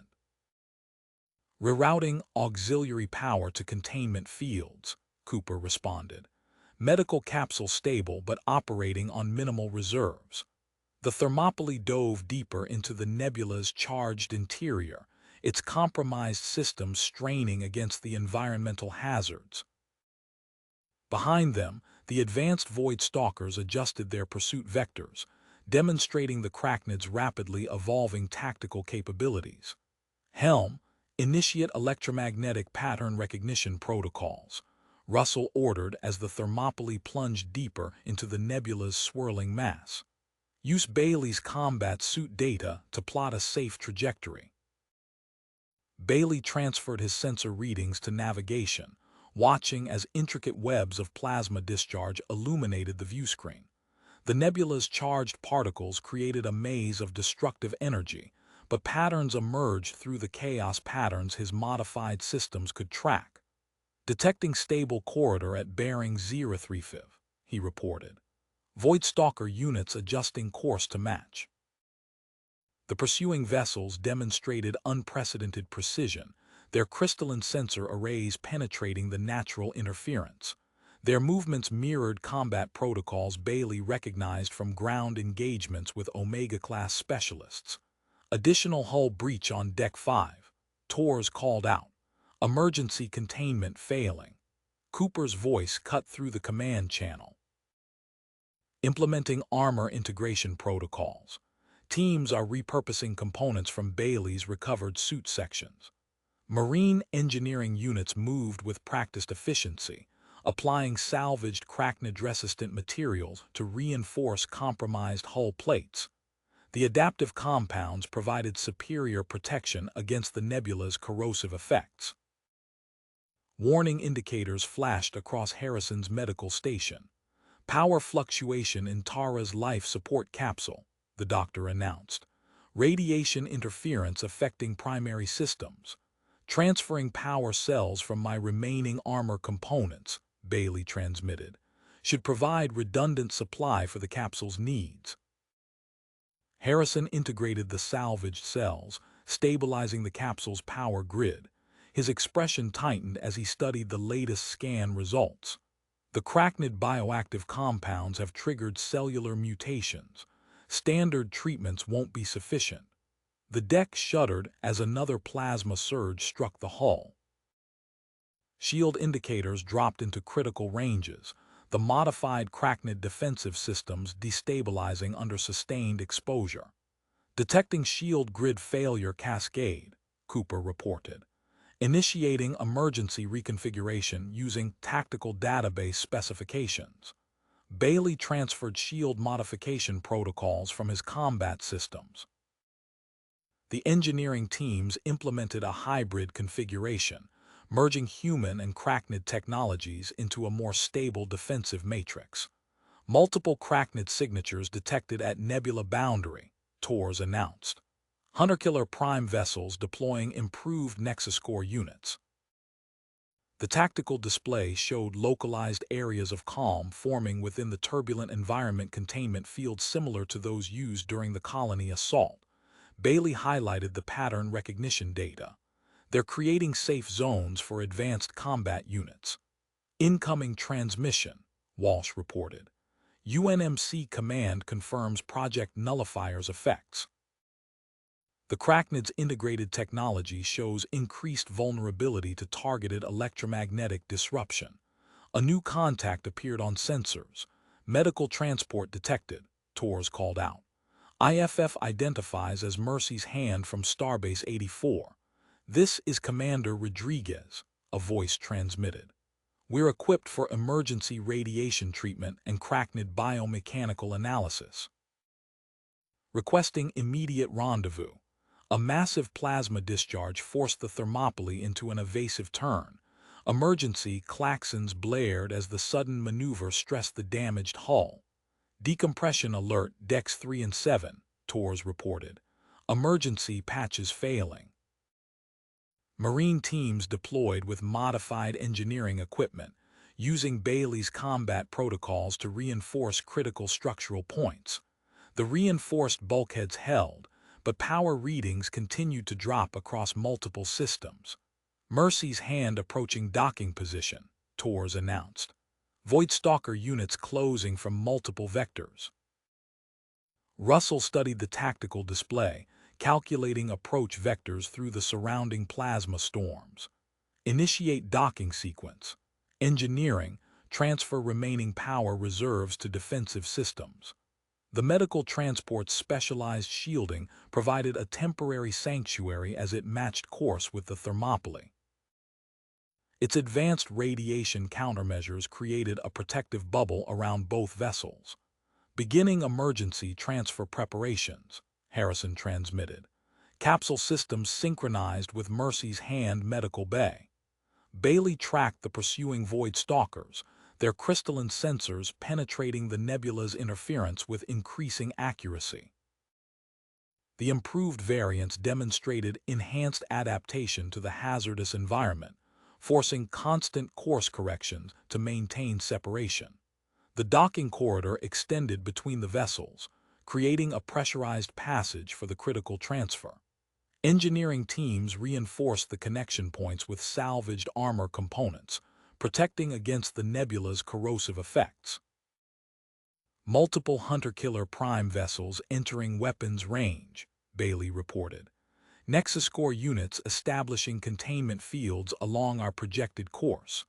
The Thermopylae's hybrid shields flickered as another plasma surge struck the hull. Through the viewscreen, the Mercy's hand's specialized protection systems created a visible sphere of stability within the turbulent nebula, their best chance for completing the vital transfer while evading the closing cracknid forces. "Docking collar secured," Tors announced as the Mercy's hand's specialized connection system locked into place. The medical transport's advanced shielding created a stable pocket within the nebula's chaos, its protective field extending to encompass both vessels. Dr. Harrison's team moved with practiced efficiency through the pressurized corridor, guiding Tara's medical capsule toward the Mercy's hand's specialized facilities.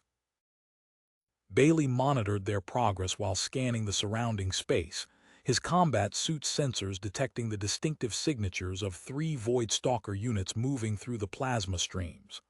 "Hostile contacts, bearing 147, he transmitted, highlighting the tactical data. "Modified sensor profiles match improved variant specifications." Commander Rodriguez strode onto the bridge, accompanied by a team of specialists carrying equipment cases. "Dr. Petrov, begin analysis of the armor samples immediately. We need to understand what we're dealing with." The xenobiologist connected her diagnostic tools to sections of Bailey's recovered combat suit, her eyes narrowing at the readings. "The cellular structure shows integration of human medical technology. They've adapted our regenerative protocols into their biomechanical systems." A massive tremor rocked the ship as another plasma surge struck Deck 5. Emergency alerts flashed across Cooper's engineering station. Hull breach expanding, previous patches failing under radiation exposure. Engineering teams deployed with hybrid repair materials, combining standard bulkhead reinforcement with sections of recovered cracknid armor. Bailey observed an unexpected reaction through his tactical display. The exposed armor fragments crystallized under the nebula's radiation, forming structures similar to Voidstalker sensor arrays. "Major Walsh," the comm system crackled. "Priority transmission from UNMC Command. Walsh's expression tightened as he processed the incoming data. Project Nullifier's effectiveness is degrading. Their neural network is adapting to the disruption frequency. Through the view screen, new contacts emerged from the swirling plasma nexus core units with enhanced biomechanical shielding. Their movements remained precise despite the environmental interference that had previously disrupted Cracknid coordination. Lieutenant Stone reporting multiple hostile formations. The Mercy's Hands tactical officer transmitted. They're establishing a containment perimeter around primary exit vectors. Bailey analyzed the deployment pattern, recognizing the scaled-up version of ground tactics he'd encountered during the colony assault. They're using the nebula's natural barriers to channel us toward prepared positions. Transfer complete, Harrison reported from the Mercy's Hands medical bay. Improved radiation shielding is stabilizing her condition, but these cellular modifications are unlike anything I've seen.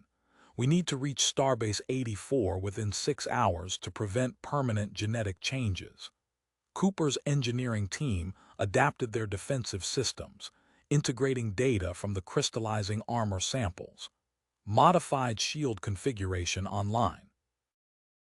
We're getting better radiation protection, but sensor range is compromised. Routing primary detection through our specialized arrays, Stone transmitted as the two vessels established a shared power grid. Combined defensive field holding at 80%. Bailey coordinated with Stone, their tactical systems building a comprehensive map of Cracknid patrol movements. The improved Nexus Core units methodically charted safe passages through the nebula's hazards, systematically eliminating potential escape routes. We have less than 2 hours before their containment strategy is complete, Bailey reported, highlighting the closing net of hostile units. Commander Rodriguez received updated orders on his secure channel. Starbase 84 confirms priority status for recovered intelligence. Initiating emergency power modifications. Divert all non-essential systems to defensive grid and engines. Warning indicators flashed as life support and auxiliary systems dropped to minimal levels. The combined vessels surged forward, their enhanced shields deflecting waves of charged particles. The tactical display suddenly illuminated with 2 massive signatures unlike anything in their database. The Hive Sovereign vessels dwarfed previous Cracknid ships, their crystalline structures pulsing with concentrated biomechanical energy. Multiple Hunter-Killer Prime units adjusting course, Bailey announced, tracking the coordinated movements. The Hive Sovereigns are directing all Cracknid forces in the sector through some form of advanced command network. The nebula's swirling masses parted before the massive vessels, their containment fields carving stable passages through the chaos. Around them, waves of improved Void Stalkers moved with perfect precision, their formations adapting to every evasive maneuver the human ships attempted. Stone's tactical data revealed gaps in the patrol pattern millisecond variations in the Cracknid's coordinated movements, detecting periodic fluctuations in their containment field generation. The command network has response delays we might exploit.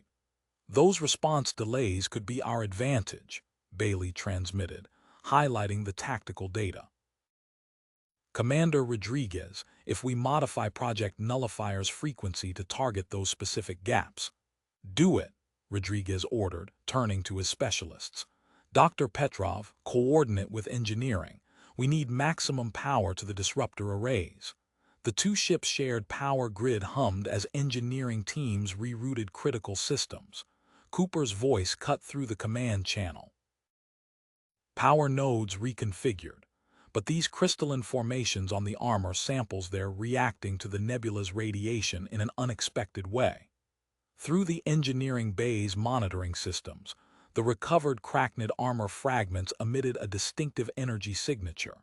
The crystalline structures pulsed in sync with specific frequencies in the surrounding plasma storms. Pattern analysis complete, Cooper reported. We can use these formations as navigational beacons. The energy resonance creates a detectable corridor through the densest plasma concentrations.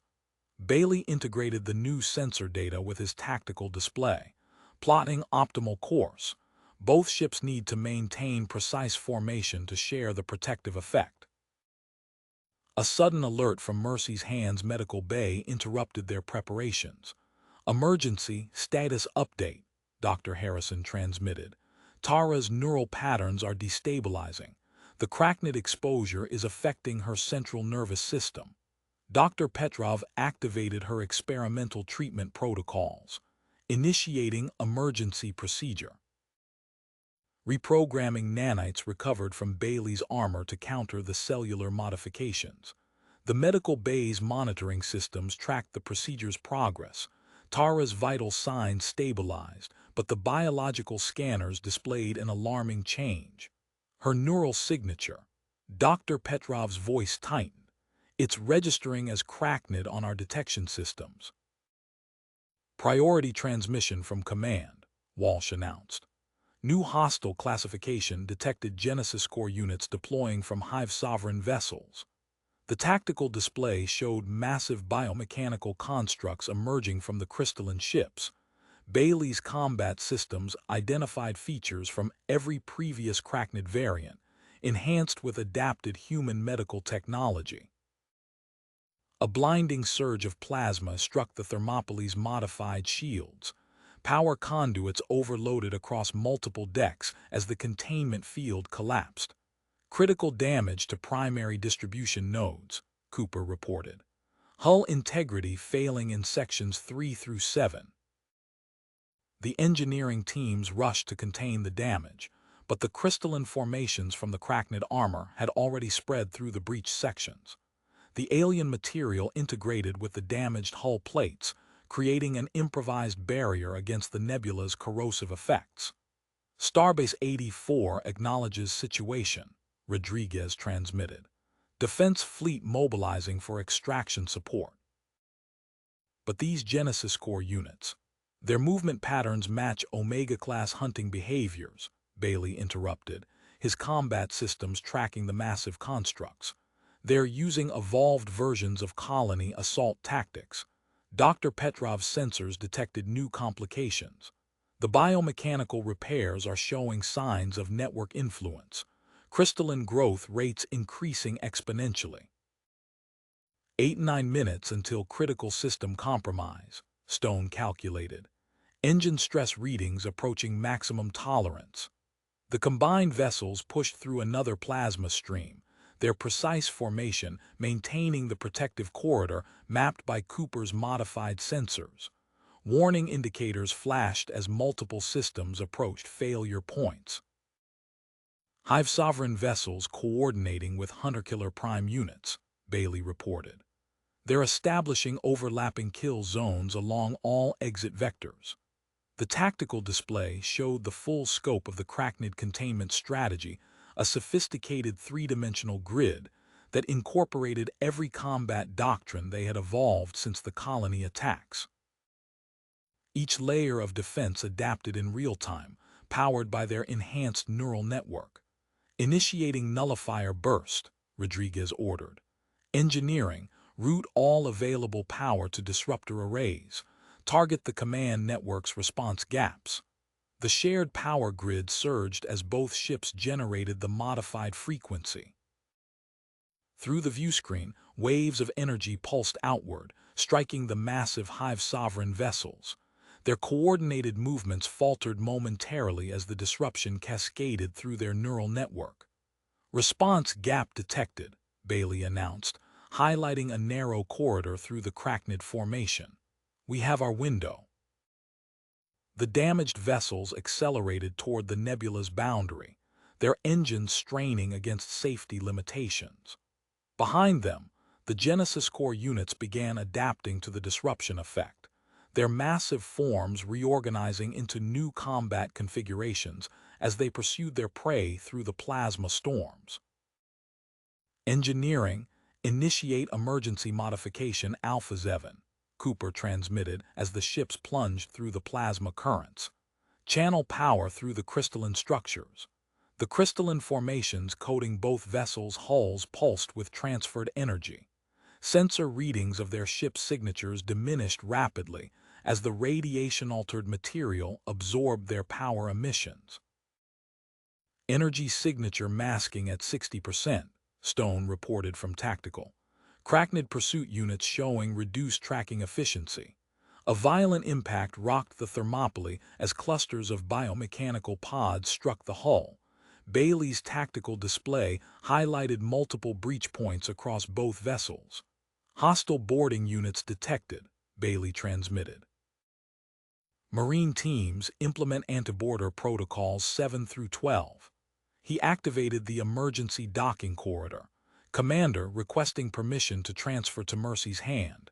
Their medical bay defenses are insufficient. Granted, Rodriguez responded. Get to Tara. Stone, coordinate defensive operations. Bailey sprinted through the pressurized corridor connecting the ships, his combat systems tracking the spreading crystalline contamination. The alien material had penetrated multiple decks, creating web-like patterns across bulkheads and support structures. Dr. Petrov's voice cut through the tactical channel. These formations are developing neural characteristics similar to Cracknid command networks. The radiation exposure is triggering base genetic programming in the salvaged armor. Power core breach on Deck 4. Cooper's warning echoed through both ships. Containment systems failing. Beginning emergency evacuation procedures. Bailey reached the Mercy's Hand's medical bay as the first wave of boarders breached the outer hull. He organized the combined marine teams, positioning defensive units at key junctions. Target their sensor nodes, he instructed, demonstrating the precise shot placement. The crystalline interference disrupts their coordination. Use it. The Marines engaged the Cracknid boarding parties with practiced efficiency. Enhanced biomechanical warriors advanced through the corridors, their movements becoming increasingly erratic as the crystalline formations interfered with their neural links. Major Walsh, UNMC command, transmitted on a priority channel. Intelligence confirms Hive Sovereign classification. These are prototype command ships incorporating technology from 17 conquered colonies. Walsh's tactical analysis flashed across the command displays. The vessels combine Cracknid biological systems with captured human military tech. They're capable of coordinating entire invasion fleets. A massive tremor shook both ships as the Genesis Corps units opened fire with improved plasma cutters. The weapons targeted structural weaknesses identified by the spreading crystalline contamination. Power core reaching critical threshold, Cooper reported. Beginning transfer of essential systems to Mercy's Hand. All non-essential personnel evacuate immediately. Bailey directed his Marine teams to defensive positions around the medical bay. Inside, Dr. Petrov monitored Tara's neural patterns with growing concern. Her altered neural signature is creating a feedback loop with the crystalline networks, the xenobiologist reported. It's affecting the Hive Sovereign control systems. Through the tactical display, Bailey observed the massive command ship's coordination faltering. The Genesis Corps unit's attacks became temporarily uncoordinated as the feedback disrupted their neural network. Starbase 84 Defense Fleet launching counteroffensive, Rodriguez transmitted. Preparing for synchronized breakthrough. Engineering status of power transfer. Transfer at 80%, Cooper responded. Crystalline contamination breaching containment barriers. Core stability at critical levels. The pursuing Genesis Corps units launched another coordinated strike. Enhanced plasma beams sliced through the weakened hull sections, guided by the crystalline formation's neural patterns. Hunter-killer prime units detected, Stone announced. 12 vessels moving to reinforce blockade positions. Bailey coordinated with his Marine teams as more boarding pods struck the Mercy's Hand. Concentrate fire on their command nodes. Use the crystalline interference to disrupt their tactical cohesion. The combined vessels pushed toward the nebula's boundary, their systems straining under multiple catastrophic failures. Success now depended on precise timing matching their breakthrough attempt with the Starbase 84 fleet's assault, while managing the cascading system failures threatening both ships. Through the medical bay's sensors, Tara's neural patterns pulsed in sync with the spreading crystalline networks. The feedback loop intensified, creating localized disruptions in the crackned neural grid. Genesis Core units faltered in their pursuit as the interference spread through their command channels. Approaching nebula boundary, Stone reported. Hunter-Killer Prime units establishing overlapping fields of fire. Bailey positioned his remaining Marine teams for the final defense of their critical systems. The crystalline formations continued their inexorable spread through both vessels, simultaneously threatening their structural integrity and providing tactical advantages against the pursuing crackned forces. Bailey's tactical display highlighted new breaching pods striking the hull as he coordinated the Marine team's defensive positions. Through the command channel, Cooper's voice carried urgent data about the Thermopylae's deteriorating status. Power core containment failing. All personnel initiate emergency evacuation protocols. Transfer critical systems to Mercy's hand. The crystalline formations spreading across both ships' hulls pulsed with transferred energy. Bailey noted the effect on his combat readouts. The alien material generated interference patterns that degraded crackned targeting solutions.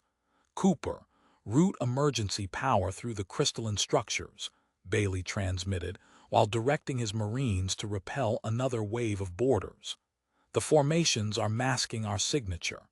The chief engineer implemented the modification. Power surged through the contaminated hull sections, amplifying the disruptive effect. On tactical displays, the crackned pursuit unit's tracking efficiency dropped sharply. Incoming transmission from Starbase 84, Walsh announced. UNMC relentless leading counteroffensive. Captain Davidson reports modified nullifier frequencies ready for deployment. Through the viewscreen, the defense fleet engaged the Hive Sovereign vessels. Enhanced weapon bursts struck the massive command ships, exploiting weaknesses Bailey had identified in their neural architecture. The crackned vessels diverted power from their containment grid, creating gaps in their blockade pattern. Genesis Core units launching improved boarding craft, Stone reported. Hostile units equipped with adaptive armor systems. Bailey observed the new boarders through his tactical feed. The enhanced crackned warriors showed resistance to standard UNMC weapons, their biomechanical forms incorporating evolved protection systems. Target their neural nodes, he instructed his teams. Use the crystalline interference to disrupt their command links. Short controlled bursts, precise shot placement. In the medical bay, Dr. Petrov worked rapidly at her console, monitoring the interaction between Tara's altered neural patterns and the surrounding crackned networks. The feedback is creating localized dead zones in their command frequency, she reported, modifying sensor arrays to amplify the effect. The xenobiologist's adjustments strengthened the disruption field. Nearby Genesis Core units displayed increasing coordination errors as their neural links degraded. Cooper's voice cut through the tactical channel, core containment at critical threshold, implementing automated overload sequence. Electromagnetic pulse will temporarily disable crackned vessels within calculated radius. Bailey directed his Marines through the emergency docking corridor, maintaining defensive positions as crews evacuated the failing destroyer. The crystalline contamination spread through support structures, simultaneously threatening integrity and providing tactical advantages against the pursuers. Additional Hive Sovereign vessels detected, Walsh transmitted. UNMC Command authorizes Omega Strike protocols. Captain Davidson, you are cleared to employ classified weapon systems. The Starbase 84 fleet's attack intensified. Modified energy weapons struck the crackned command ships, disrupting their evolved coordination patterns. The massive vessel's movements became temporarily unsynced as their neural networks struggled to maintain tactical cohesion. Hull integrity failing on decks 3 through 6, Rodriguez reported from Mercy's Hands Bridge, diverting all available power to engines and defensive systems. Bailey tracked the Genesis Corps unit's attack formations through his combat display. The patterns matched protocols he had encountered during the colony assaults. Their improved neural networks required frequent synchronization cycles when coordinating multiple evolved units. Targeting window detected, he transmitted to Stone. Mark 370. Their command links will reset in 15 seconds. The Mercy's Hands weapons struck precisely as the Genesis Corps units began their synchronization cycle. Multiple hostile vessels lost coordination, their attacks becoming temporarily fragmented and unfocused. Thermopylae evacuation complete, Cooper announced. Core overload sequence initiated. All units clear blast radius. Bailey organized his remaining Marines around critical junctions as the Mercy's Hand prepared for its breakthrough attempt. The crystalline formations had reached primary support frames, forcing emergency containment protocols across multiple decks. Through the tactical display, he watched the situation approach critical convergence, the Thermopylae's imminent core breach, the defense fleet's coordinated assault, and their calculated escape vector through the Cracknid blockade. The next moments would determine whether their vital intelligence data reached safety or fell into enemy hands. All units prepare for emergency acceleration, Rodriguez ordered as the Thermopylae's power core reached final collapse phase. Execution on my mark. Mark. The Thermopylae's core detonated in a blinding flash. The electromagnetic pulse expanded outward, enveloping the nearby Genesis Corps units in crackling waves of energy. Bailey watched through tactical feeds as the Cracknid vessel's coordinated movements dissolved into erratic, uncontrolled trajectories. EMP wave successful, Cooper transmitted from engineering. Genesis Corps neural networks disrupted across 3-kilometer radius. Rodriguez seized the tactical advantage. All hands, emergency acceleration protocol, executing breakthrough maneuver. The Mercy's Hands engines surged to maximum output. Metal groaned throughout the ship's structure as acceleration forces combined with the spreading crystalline contamination. Bailey braced against a bulkhead, directing his Marines to reinforce critical junctions. Teams 2 and 4 deploy portable shields at frame sections 30 through 40, he ordered.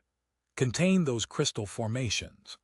The salvaged Thermopylae shield generators hummed to life, creating localized barriers around vital support structures. Through his tactical display, Bailey tracked multiple hull sections approaching structural failure. Port engine assembly compromised, Cooper reported. Rerouting power through backup systems. Structural integrity at 37%. In the medical bay, Dr. Petrov's fingers flew across her console. Commander, detecting resonance patterns between Tara's neural signature and the crystalline structures, implementing modified stasis protocols.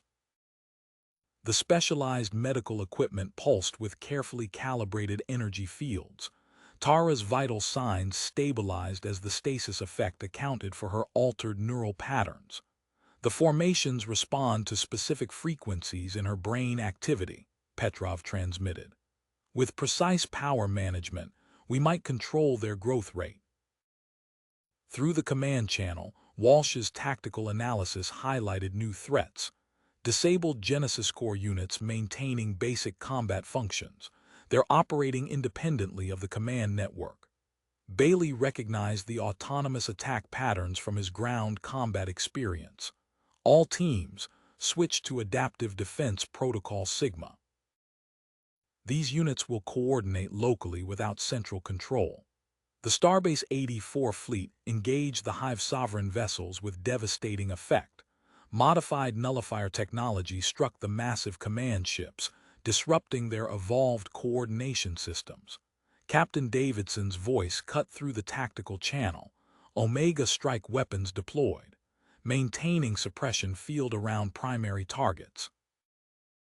Cooper coordinated with his engineering teams, implementing emergency repairs using salvaged thermopylae components, identifying power frequencies that slow crystal growth, diverting auxiliary power to maintain containment fields. The Mercy's hand pushed through the gap created by the thermopylae sacrifice. Behind them, autonomous Genesis Core units recovered from the electromagnetic pulse, launching uncoordinated but persistent attacks. Multiple hull breaches on decks 2 and 5, Stone reported. Emergency bulkheads engaging. Bailey directed his Marines to counter the evolved boarding parties. The Cracknid warriors adapted their tactics based on local conditions, but their movements matched patterns he had observed during ground operations. Focus fire on their sensor clusters, he instructed. They'll revert to basic assault protocols without environmental feedback. The medical transport's engines strained against the combined mass of crystalline contamination and battle damage. Rodriguez coordinated with Starbase 84's approach control, transmitting data about their compromised systems. Engineering, status of power grid stability, Rodriguez demanded. Operating at 20% capacity, Cooper responded. Crystal formations drawing increasing power through infected systems, maintaining critical functions through emergency backups. The Mercy's hand limped toward the station's defensive perimeter as autonomous Genesis Core units continued their pursuit. Bailey's tactical display highlighted multiple critical failures spreading through the ship's infrastructure. The crystalline formations pulsed with transferred energy, their growth temporarily contained by the precise frequencies maintained through their failing power grid. Starbase 84 control requesting emergency docking clearance, Rodriguez transmitted. Multiple critical systems failing. Require immediate containment protocols for biological contamination. The station's massive defense platforms engaged the pursuing Cracknid vessels, creating a protective screen around the damaged medical transport. Bailey directed his remaining Marine teams to defensive positions around the medical bay, where Dr. Petrov's team worked to understand the connection between Tara's neural patterns and the spreading crystalline network. Through the ship's external sensors, Bailey observed the relentless executing its primary assault against the Hive Sovereign command sections. The classified Omega strike weapons generated expanding disruption fields that fractured the Cracknid neural network. Without central coordination, the evolved combat units defaulted to basic tactical protocols that made their movements predictable. Hull integrity dropping below 30%, Cooper warned. Primary power distribution failing, switching to emergency systems. The Mercy's hand approached Starbase 84's massive docking facilities as critical systems cascaded toward complete failure. Bailey checked his tactical display, tracking both the autonomous Genesis Core units and the spreading biological contamination that threatened to consume their vessel. The damaged medical transport lurched toward Starbase 84's massive docking facilities. Bailey steadied himself against a bulkhead as the ship's structural frame groaned under the combined stresses of battle damage and crystalline infection. Docking collar 173 cleared for emergency approach. A crisp voice announced through the command channel. Security, Chief Blackwood coordinating containment response. Through his tactical display, Bailey observed teams of environmental specialists deploying along the station's docking ring. Their equipment included modified containment units he recognized from previous Cracknid biological weapon encounters. Engineering, status. Rodriguez demanded from the bridge. Cooper's response came through with burst of static. 3 more decks compromised by crystal growth. Implementing emergency power restrictions to create dead zones. Slows the spread, but won't stop it completely. Bailey directed his Marines to key junction points, their portable force field generators humming to life. The crystalline formations pulsed with an eerie bioluminescence where they contacted the energy barriers. Doctor Petrov, prepare for immediate patient transfer, Bailey transmitted. Station medical team standing by. In the medical bay, Petrov's team secured Tara's stasis pod for transport. The modified containment field surrounding her berth flickered as power fluctuations rippled through the failing ship. The Mercy's hands docking approach slowed as maneuvering thrusters fired in precise bursts. Through external cameras, Bailey watched specialized containment units slide into position around the designated docking collar. Security teams in environmental suits established a series of sealed airlocks. Multiple hull sections approaching structural failure, Cooper reported. Installing emergency support frames to prevent collapse during docking procedure. A violent tremor shook the ship as the docking clamps engaged. Bailey's tactical display showed the Relentless executing a desperate defensive maneuver, its weapons blazing as it intercepted a wave of Genesis Corps units targeting their position.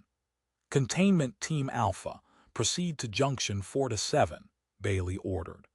Deploy field generators at third-hunter intervals. The Marine teams moved with practiced efficiency, establishing a network of overlapping force fields to contain the spreading contamination. Their modified sensors tracked active growth patterns through the ship's compromised sections. Medical transfer route secured, Security Chief Blackwood's voice came through the command channel. Decontamination chambers prepped and ready. Doctor Petrov's team guided Tara's stasis pod through the carefully controlled corridor. Power levels remained precisely calibrated to maintain the delicate balance between her neural patterns and the surrounding crystalline formations. Laboratory Complex 7 prepared for immediate research protocols. A new voice announced Dr. Sarah Russell, head of Starbase 84's Xenobiology Department. Maintaining Level 5 containment standards. Through the tactical feeds, Bailey monitored the ongoing battle. The Relentless's sacrifice had bought them precious minutes, but the cost had been severe. Captain Davidson's ship listed heavily, its hull breached in multiple sections. New contact signatures detected, Walsh transmitted from the tactical center. Genesis Corps units displaying aberrant behavior patterns. They're attacking indiscriminately. Bailey's display highlighted several hybrid variants, their movements erratic and unpredictable. The electromagnetic pulse from the Thermopylae's destruction had created unexpected mutations in their neural architecture. Engineering team to docking ring section 12, Cooper called out. Critical support frame showing signs of imminent failure. Structural specialists rushed to reinforce the compromised sections, installing emergency bracing and power conduits. Their sensors detected unusual radiation patterns where crystalline growths contacted exposed metal. Dr. Morrison reports research facility online, Blackwood transmitted. Beginning preliminary analysis of combat data and medical scans. Despite their containment efforts, Bailey's sensors detected new crystalline formations appearing in sections of the station's docking ring. He adjusted his tactical display, identifying vulnerable points in the standard quarantine protocols. Security teams modify barrier configuration at following coordinates, he transmitted, sharing data from his combat experience. Standard containment won't hold against these growth patterns. The situation grew increasingly complex as multiple crises demanded immediate attention. Through his tactical feeds, Bailey tracked the ongoing Cracknet assault, the spreading contamination, and the desperate efforts to stabilize both ship and station. Warning indicators flashed across his display as new challenges emerged with each passing moment. Dr. Russell's voice cut through the tactical chatter. Initial scans confirm neural synchronization between patient and crystalline structures, beginning detailed analysis of frequency patterns. Bailey directed his Marines to establish additional containment zones as the battle for survival continued on multiple fronts. The Mercy's hand's hull creaked ominously, its structure barely holding together as emergency teams worked to prevent total collapse. Containment breach detected in docking ring section 14. Blackwood's voice rang through the command channel. Implementing Level 1 protocols. Bailey watched as massive reinforced bulkheads slid into place, sealing off the contaminated areas. His tactical display highlighted the crystalline formation's rapid advance through the station's power conduits. Engineering teams, establish power dead zones in sections 12 through 16, Blackwood ordered. Cut all non-essential systems. Dr. Russell's voice cut through the tactical chatter. Commander Bailey, we're detecting unique electromagnetic signatures from Tara's neural patterns. The formations respond to specific frequencies generated by her altered brain activity. Transmitting data to containment teams, Dr. Petrov added. These frequencies temporarily halt crystal growth when properly calibrated. Bailey directed his Marines to the new containment points as engineering teams modified their portable field generators. The crystalline structures pulsed once, then dimmed as the adjusted frequencies took effect. Through the external sensors, he observed the relentless executing defensive maneuvers. Despite its battle damage, Davidson's ship maintained a protective screen against approaching Cracknid vessels. Multiple Genesis Core units detected on approach vector, Walsh reported.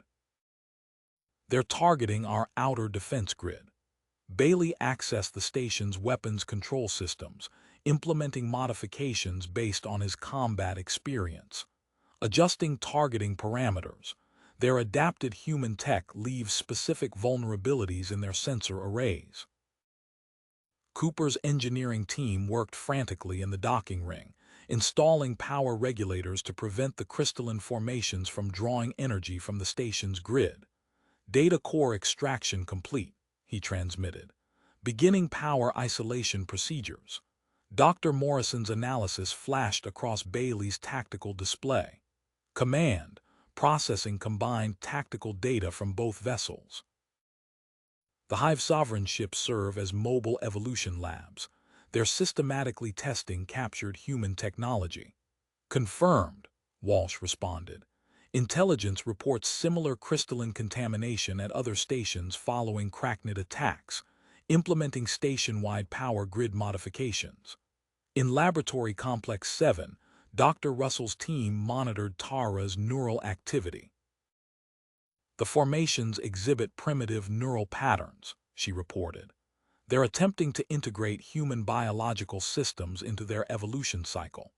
Bailey's sensors detected new contacts approaching the station. Nexus Prime vessels coordinating with Genesis Core units. They're deploying advanced barrier weave technology. The massive defense platforms surrounding Starbase 84 adjusted their firing solutions as Bailey transmitted tactical updates. His combat experience revealed patterns in the Cracknid's increasingly sophisticated approach. Security teams, modify containment field configuration, he instructed. They're adapting their growth patterns based on our responses. The station's outer defense grid engaged the approaching Cracknid vessels as emergency teams continued their battle against the spreading contamination. Through his tactical display, Bailey tracked multiple crisis points developing across Starbase 84's vast infrastructure. Dr. Russell's voice crackled through his comm unit. Team 2, begin frequency modulation tests in Section 15. Monitor crystal response patterns. The station's resources stretched thin as they fought to contain both internal and external threats. Bailey coordinated with Blackwood's security teams, implementing evolved containment protocols as the crystalline formations tested their defenses. Emergency bulkheads groaned under increasing pressure as the contamination probed for weaknesses. Engineering teams rushed to reinforce critical sections while maintaining the precise power balance that kept the crystal growth in check. Outer defense grid detecting new approach patterns, Walsh transmitted. Genesis Core units implementing modified attack protocols. Bailey adjusted his tactical display, tracking the complex interplay of multiple threat vectors. The Cracknid forces pressed their attack with increasing sophistication as Starbase 84's defenders fought to maintain their protective screen. Through the command channel, Cooper reported, power regulation protocols holding in sections 12 through 16, implementing additional isolation procedures in adjacent areas. The battle continued on multiple fronts as Starbase 84's defenders worked to contain the spreading contamination while preparing for the next phase of the Cracknid assault. Bailey's tactical systems highlighted new threat patterns emerging from the evolved Genesis Core units probing their defenses. Alert! Power surge detected in Laboratory Complex 7. Doctor. Russell's voice cut through the tactical chatter. Patient's neural patterns exhibiting exponential frequency amplification.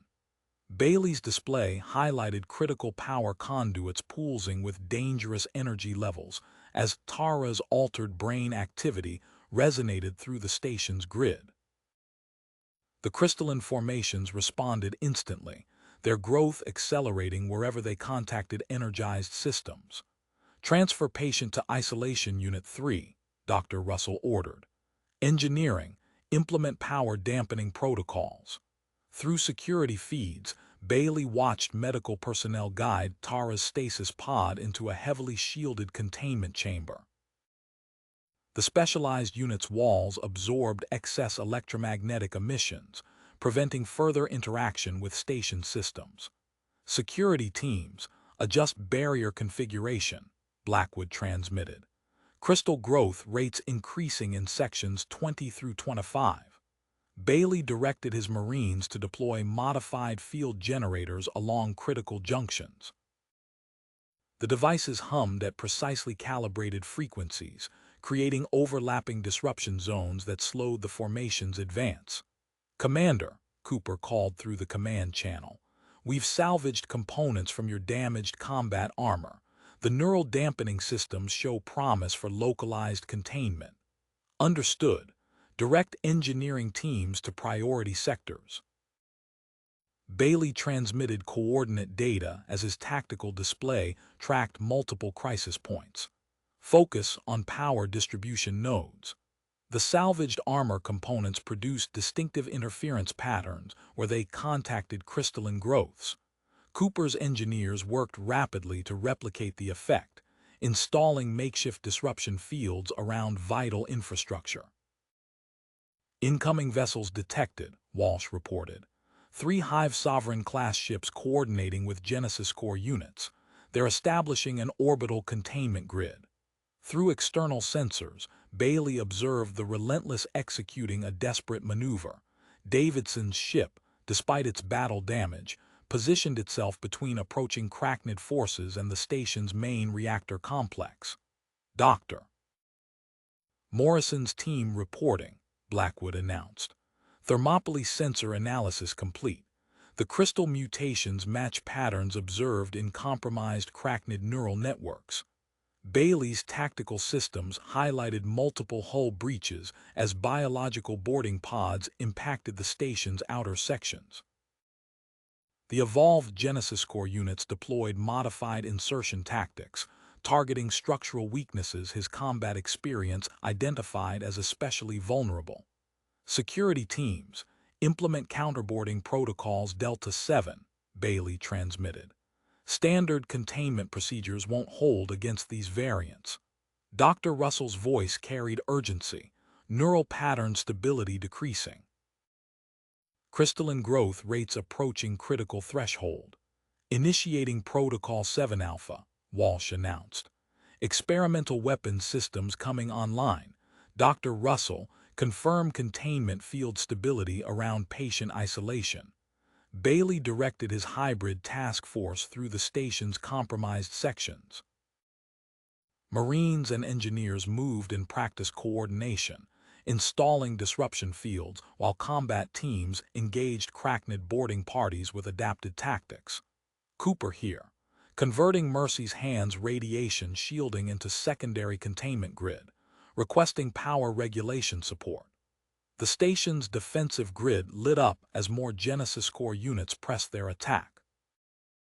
Bailey's display tracked their evolved approach vectors patterns specifically designed to exploit standard UNMC protocols. He transmitted updated targeting solutions based on ground combat experience. Multiple containment breaches detected, Blackwood reported. Crystalline formations establishing neural linkage patterns consistent with Cracknid architecture. Through security feeds, Bailey observed Dr. Petrov's team working frantically in the isolation unit. Tara's neural patterns fluctuated dangerously as the crystalline network throughout the station pulsed in sympathy. Engineering teams implement full-spectrum power isolation, Cooper transmitted. Redirect auxiliary systems through modified containment grid. Bailey's tactical display highlighted new threat vectors as the situation evolved on multiple fronts. The station's defenders fought to maintain critical systems, while evolved Cracknid units probed their defenses with increasing sophistication. Disruption field network at 60% coverage, Cooper reported. Crystal growth rates responding to localized containment measures. Dr. Russell's voice carried tension. Patient neural patterns approaching threshold. Containment field stability at critical levels. Warning indicators flashed across Bailey's display as multiple systems approached their limits. His task force deployed additional disruption fields while defending against persistent Cracknid boarding attempts. Through it all, the crystalline formations continued their inexorable spread through the station's power conduits. Warning indicators flashed across Bailey's tactical display as power fluctuations rippled through the isolation chamber housing Tara. Critical threshold exceeded, Dr. Russell transmitted. Neural pattern resonance matching frequencies from thermopylae logs. Bailey directed his attention to the security feed from the isolation unit. Energy cascaded across containment field barriers as Tara's altered neural patterns synchronized with nearby crystalline structures. Cooper, Bailey called through the command channel. What's the status on those salvaged armor components? Installing modified neural dampeners now, Cooper responded. Dr. Russell, prepare for power adjustment in 3, 2, 1. The isolation chamber's walls pulsed as engineers integrated components from Bailey's damaged combat suit. Energy readings stabilized as the hybrid shielding contained the dangerous resonance patterns. Through external sensors, Bailey tracked the relentless executing evasive maneuvers against 3 approaching Hive Sovereign vessels. The cruiser's hull sparked with weapons fire as it maintained position between the Cracknid ships and the station's main reactor. Section 12, Alpha breached, Walsh reported. New biological boarding pods detected. Standard containment measures ineffective. Bailey accessed tactical overlays from his ground combat database. Marine teams implement formation Delta 6, target junction points between their adapted human tech and biomechanical components. The security feed showed his Marines moving through contaminated corridors in practice sequences. Their modified weapons found weak spots in the evolved Genesis Core unit's armor, exploiting gaps where Cracknid biology merged with stolen technology. Dr. Morrison's analysis complete, Blackwood transmitted, sending targeting data to weapons control. The rapid evolution of their combat units creates electromagnetic vulnerabilities. Implementing Protocol 7 Alpha modifications, Walsh confirmed. Adjusting experimental weapons to target multiple adaptation patterns. In Laboratory Complex 7, Dr. Petrov's medical team monitored Tara's neural activity through reinforced sensors. Commander, patient's brain patterns show increasing complexity. Local formations responding to neural signals. Bailey observed crystalline structures pulse in sequence with readings from the isolation chamber. The formations altered their growth patterns, attempting to access nearby computer terminals. Engineering teams, execute emergency cutoffs, Cooper ordered, deploying modified nullifier fields around critical systems. A new alert flashed across Bailey's tactical display. The relentless transmitted data showing coordinated movements from the Hive Sovereign vessels. They're establishing a resonance field, Davidson's tactical officer reported, attempting to interface with station contamination. Initiating power cycling procedures, Cooper responded, disrupting external manipulation attempts. Bailey directed his teams to defensive positions as more biological boarding pods impacted the station's hull.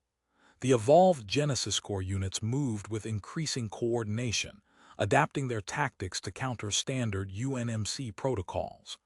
Medical bay components from Mercy's hand show promise, Cooper transmitted, converting emergency power systems to generate dampening fields. Through his tactical display, Bailey tracked multiple engineering teams installing modified medical equipment throughout contaminated sections. The salvaged components created interference patterns that slowed crystalline growth. Genesis Core units displaying autonomous tactical evolution, Bailey reported, marking attack patterns on shared tactical displays. Defense teams, rotate containment protocols on my mark. The station's resources stretched thinner as they fought to contain multiple threats. Engineering teams maintained power balance, while Dr. Russell's containment procedures prevented further neural pattern interference.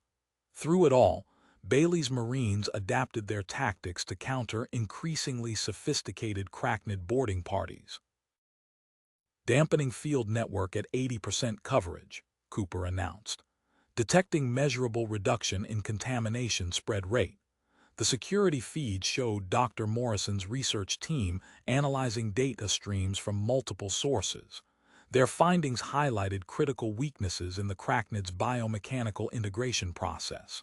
Walsh here, Protocol 7 Alpha modifications complete. Awaiting final containment confirmation before deployment. Bailey's tactical systems tracked evolving threat patterns as the battle continued across multiple fronts. The station's defenders worked to implement Dr. Russell's containment protocols while maintaining their advantage against adapted Cracknid forces. Neural pattern shift detected. Dr. Russell's voice cut through the tactical channel. The crystalline formations are. Wait, Commander, you need to see this. Bailey switched his display to the isolation chamber feed. The crystalline structures nearest to Tara's containment unit had changed color, transforming from their characteristic blue-white to a dull gray. The effect spread outward through connecting formations, leaving inert masses in its wake. Engineering, confirm power readings, Cooper transmitted. Confirmed. Patient's neural patterns generating targeted electromagnetic frequencies. The effect propagates through our power distribution network. Bailey watched through security feeds as the crystalline deactivation expanded through multiple sections. His tactical display highlighted zones of neutralized contamination spreading outward from power conduits. Cooper here, beginning emergency power grid modifications, shifting auxiliary systems to amplify the frequency pattern. Engineers moved through affected sections, installing modified power nodes that pulsed in sync with Tara's neural emissions. The expanding network of transmission points created overlapping fields of crystalline energy. Multiple hull breaches detected, Walsh announced. New Genesis Core variants incoming. Their biomechanical systems show enhanced radiation shielding. Bailey accessed his combat suit's sensor logs, analyzing data from previous encounters. Security teams deploy modified sensor arrays at junction points Alpha through Delta, track their adaptation patterns. His Marines positioned portable detection units that illuminated the evolved Cracknid units' movement patterns. The defensive teams adjusted their firing solutions, targeting exposed integration points between biological and mechanical components. Initiating Protocol 7 Alpha, Walsh transmitted. syncing weapons frequencies with isolation chamber readings. The experimental weapons powered up throughout the station's defensive grid. Energy pulses matched the precise frequency of Tara's neural patterns, creating cascading failures in approaching Cracknid vessels. Hunter-killer prime units showing multiple system failures, Davidson reported from the Relentless, establishing defensive perimeter around primary reactor complex. Dr. Morrison's voice carried urgency. Commander, we've identified matching frequencies in Project Nullifier data. Uploading modified containment protocols now. Bailey observed the effects through his tactical display as Blackwood's security teams deployed the updated defensive measures. Portable generators created stable containment zones, preventing reactivation of neutralized crystal formations while disrupting incoming biological weapons. Cooper to command. Analysis of Mercy's hand systems confirms permanent degradation of Cracknid biomechanical components after prolonged exposure.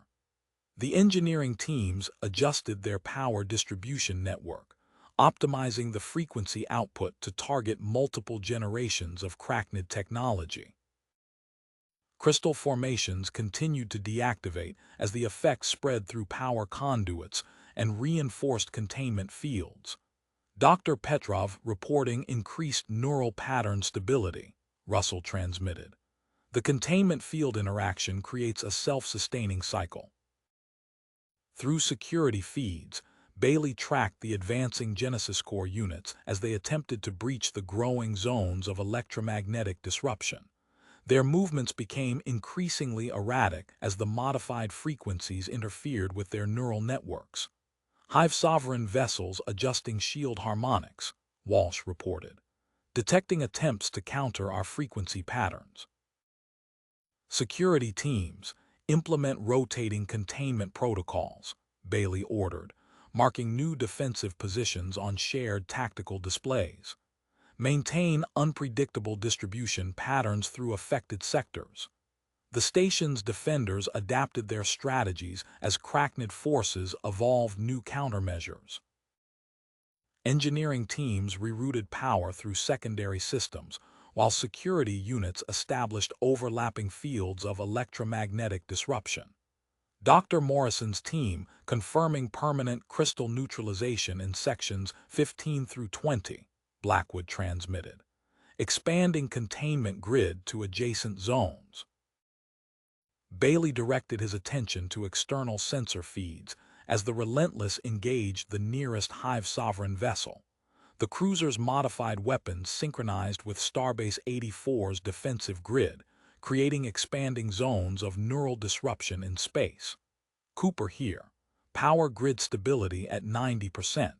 Continuing modified frequency transmission through recovered sections. The battle continued across multiple fronts as station personnel worked to maintain their unexpected advantage. Through security feeds, Bailey observed the steady advance of crystal deactivation, while his Marines countered increasingly desperate Cracknid boarding attempts. The combined effects of Protocol 7 Alpha weapons, containment fields, and Tara's stabilizing neural patterns transformed Starbase 84 into an electromagnetic fortress.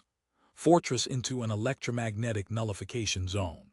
Crystal formations crumbled into inert dust as the effect expanded through power conduits and reinforced bulkheads. Confirmed pattern match, Dr. Russell transmitted from Laboratory Complex 7. Neural resonance creates repeatable disruption template, beginning fabrication of portable emitter units. Bailey tracked the expanding safe zones through his tactical display. Blackwood's containment teams moved in practice sequences, installing permanent dampening fields using salvaged medical components from the Mercy's hand. A massive impact shook the station. 3 Hive Sovereign vessels concentrating fire on primary reactor housing, Walsh announced. Relentless moving to intercept. Through external feeds, Bailey watched Davidson's cruiser absorb punishing volleys meant for the station's power core. The Relentless's hull sparked with crystalline contamination where Cracknid weapons found their mark. Engineering teams, Priority 1, Cooper transmitted. Portable emitters online in sectors 3 through 7, implementing overlapping field coverage now. The new defensive grid activated in synchronized pulses. Genesis Core units stumbled mid-stride as electromagnetic waves disrupted their biomechanical systems. Bailey directed his Marines to exploit the weakness, targeting exposed integration points in the faltering Cracknid forces. Major Walsh, a UNMC tactical officer, cut in. Priority transmission from command. Similar crystalline patterns detected at multiple installations across the sector. Understood. Dr. Russell, prepare frequency data for encrypted transmission. We're sharing the emitter specifications with other stations. In Laboratory Complex 7, Dr. Morrison's research team analyzed incoming sensor data.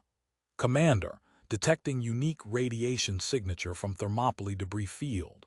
The core detonation created persistent effects in Cracknid biological systems. Cooper here, implementing radiation pattern into defensive grid. Modifying weapons frequencies to match.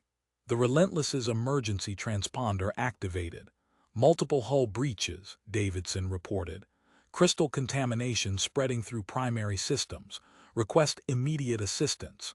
Bailey accessed shared tactical displays. Cooper, take point on rescue operations. Use modified shuttles as mobile containment platforms. Engineering teams launched in reinforced craft, portable emitters creating safe corridors through contaminated sections of the damaged cruiser. The evacuation proceeded in careful phases as Cooper's personnel extracted critical systems and crew. Security teams reporting unusual energy signatures, Blackwood transmitted. The neutralized crystals are breaking down into processable compounds. Standard decontamination protocols effective on residual matter. Long-range sensors lit up with new contacts. The battleship Defiant led a formation of UNMC vessels into the system, their weapons already configured to match Starbase 84's defensive frequencies.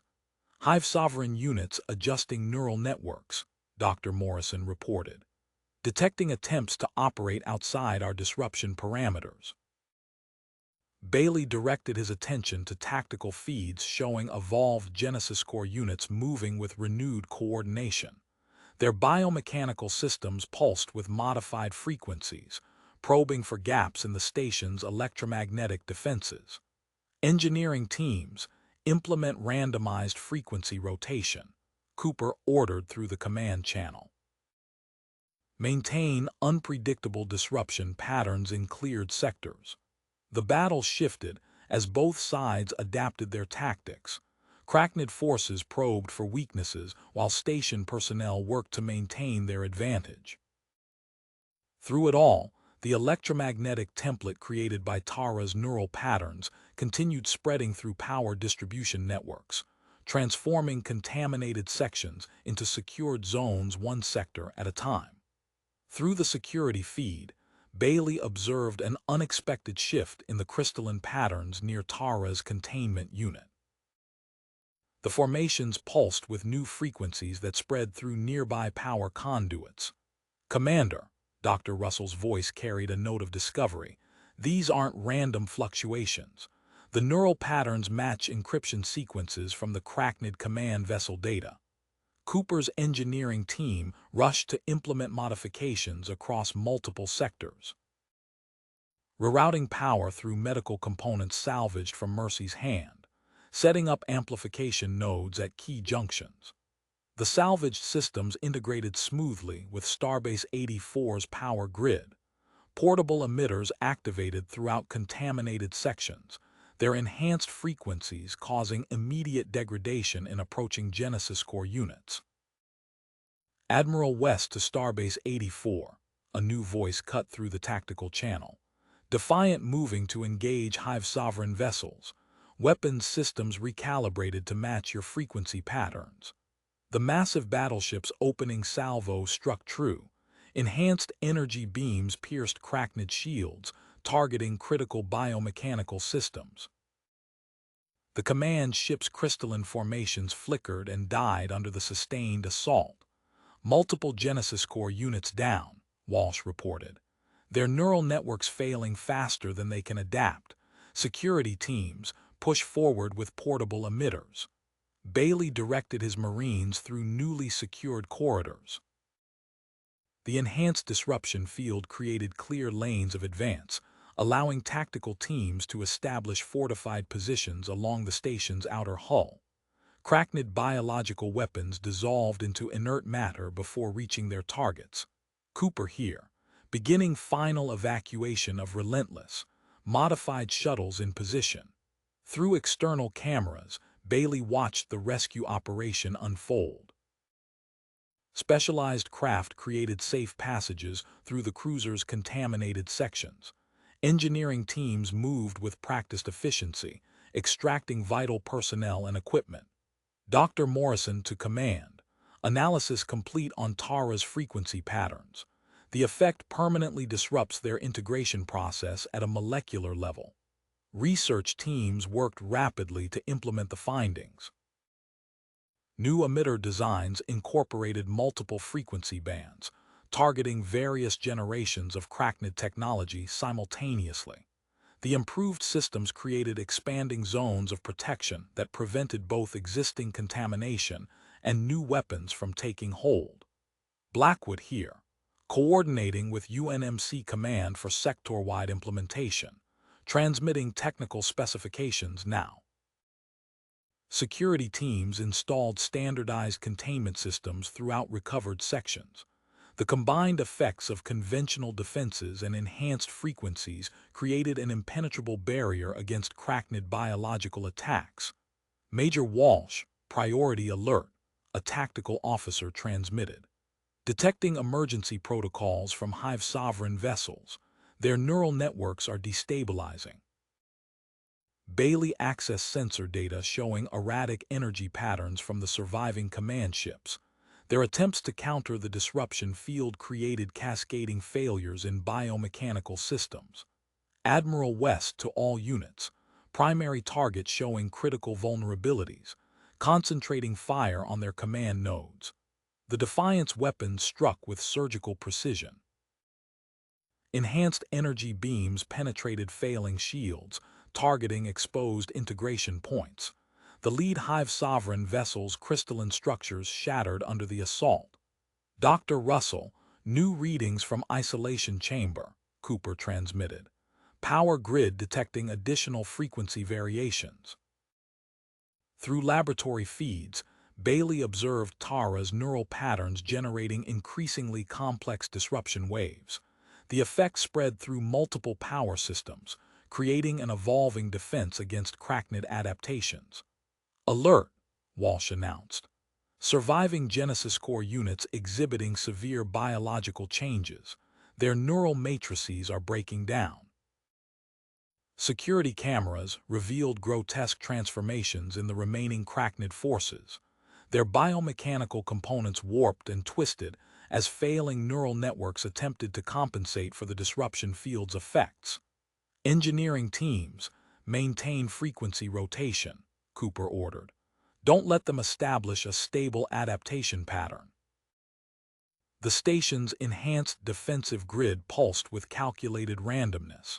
Each wave of energy carried multiple disruption frequencies, preventing the Cracknid forces from developing effective countermeasures.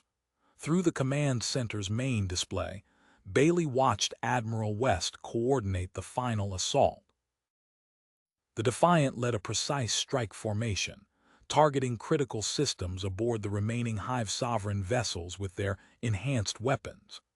Bailey's tactical display lit with 3 new signatures, small biopods, approaching through a gap in the disruption field. The sensor data scrolled across his screen, revealing neural patterns he recognized from ground operations during the colony evacuations. Command, detecting juvenile Cracknid specimens, Bailey transmitted, already moving toward the maintenance bay. Requesting temporary hold on automated defenses in Sector 12. Negative, Walsh responded. We can't risk compromising the defensive grid. Bailey accessed the nearest maintenance shuttle systems, activating pre-launch sequences. These are their young, like the children we evacuated. I can reach them before the defense grid activates. The shuttle's experimental emitter hummed to life as Bailey guided it through the launch sequence. External cameras showed the Defiant's main guns rotating toward the sector containing the biopods. Cooper here. Modified emitter installed in Maintenance Shuttle 7. Power reading stable but untested in field conditions. Bailey launched the shuttle, navigating through expanding debris fields as the battle raged around him. The biopod's signatures pulsed with incomplete neural patterns confirmation of their juvenile status. Dr. Russell, transmitting pod scan data now, Bailey announced, maneuvering between salvage fragments. Need analysis of their integration levels. The shuttle's proximity alerts blared as weapons fire crossed his flight path. Bailey rolled the craft, using wreckage for cover while closing distance to the pods. Scans confirmed juvenile specimens, Dr. Russell transmitted.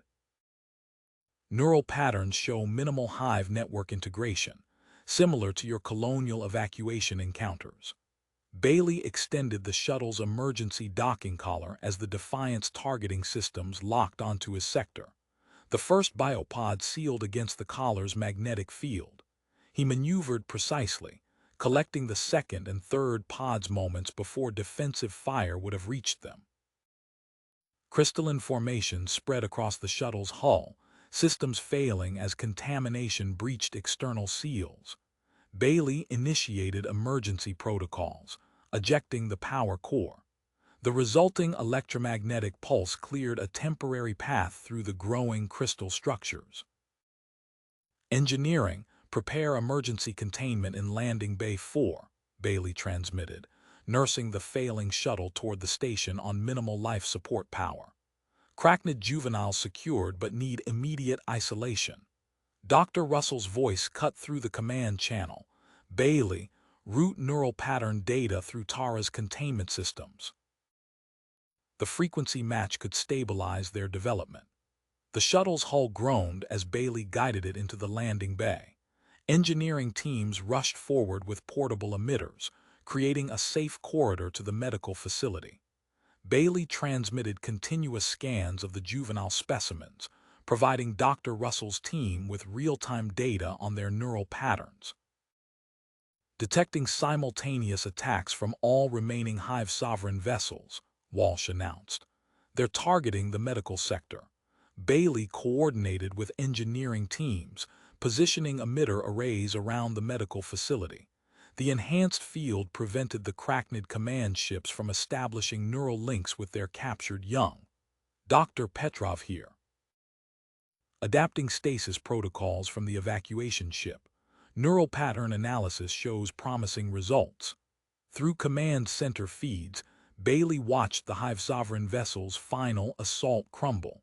Their biomechanical systems failed catastrophically, crystal formations shattering as neural networks collapsed. The remaining Genesis Core units stumbled and fell, their autonomous functions degrading without central control. Cooper to medical, implementing full-spectrum containment around juvenile specimens, power grid stable and supporting modified stasis fields. Bailey entered the medical facility's isolation ward, where Dr. Russell's team worked to stabilize both Tara and the young Cracknids. The xenobiologist's displays showed neural activity from the juvenile specimens, synchronizing with the human-generated frequency patterns. The juveniles are responding to the modified containment field, Dr. Russell reported, analyzing incoming data. Their neural structures are adapting without triggering hostile integration protocols. Walsh's voice carried over the command channel. UNMC establishing new protocols for recovered xenobiological specimens. Bailey, given your experience with both evacuations, you're being assigned primary oversight. Bailey watched the juvenile Cracknids through the isolation field, their neural patterns pulsing in stable rhythms matched to Tara's frequency template. Dr.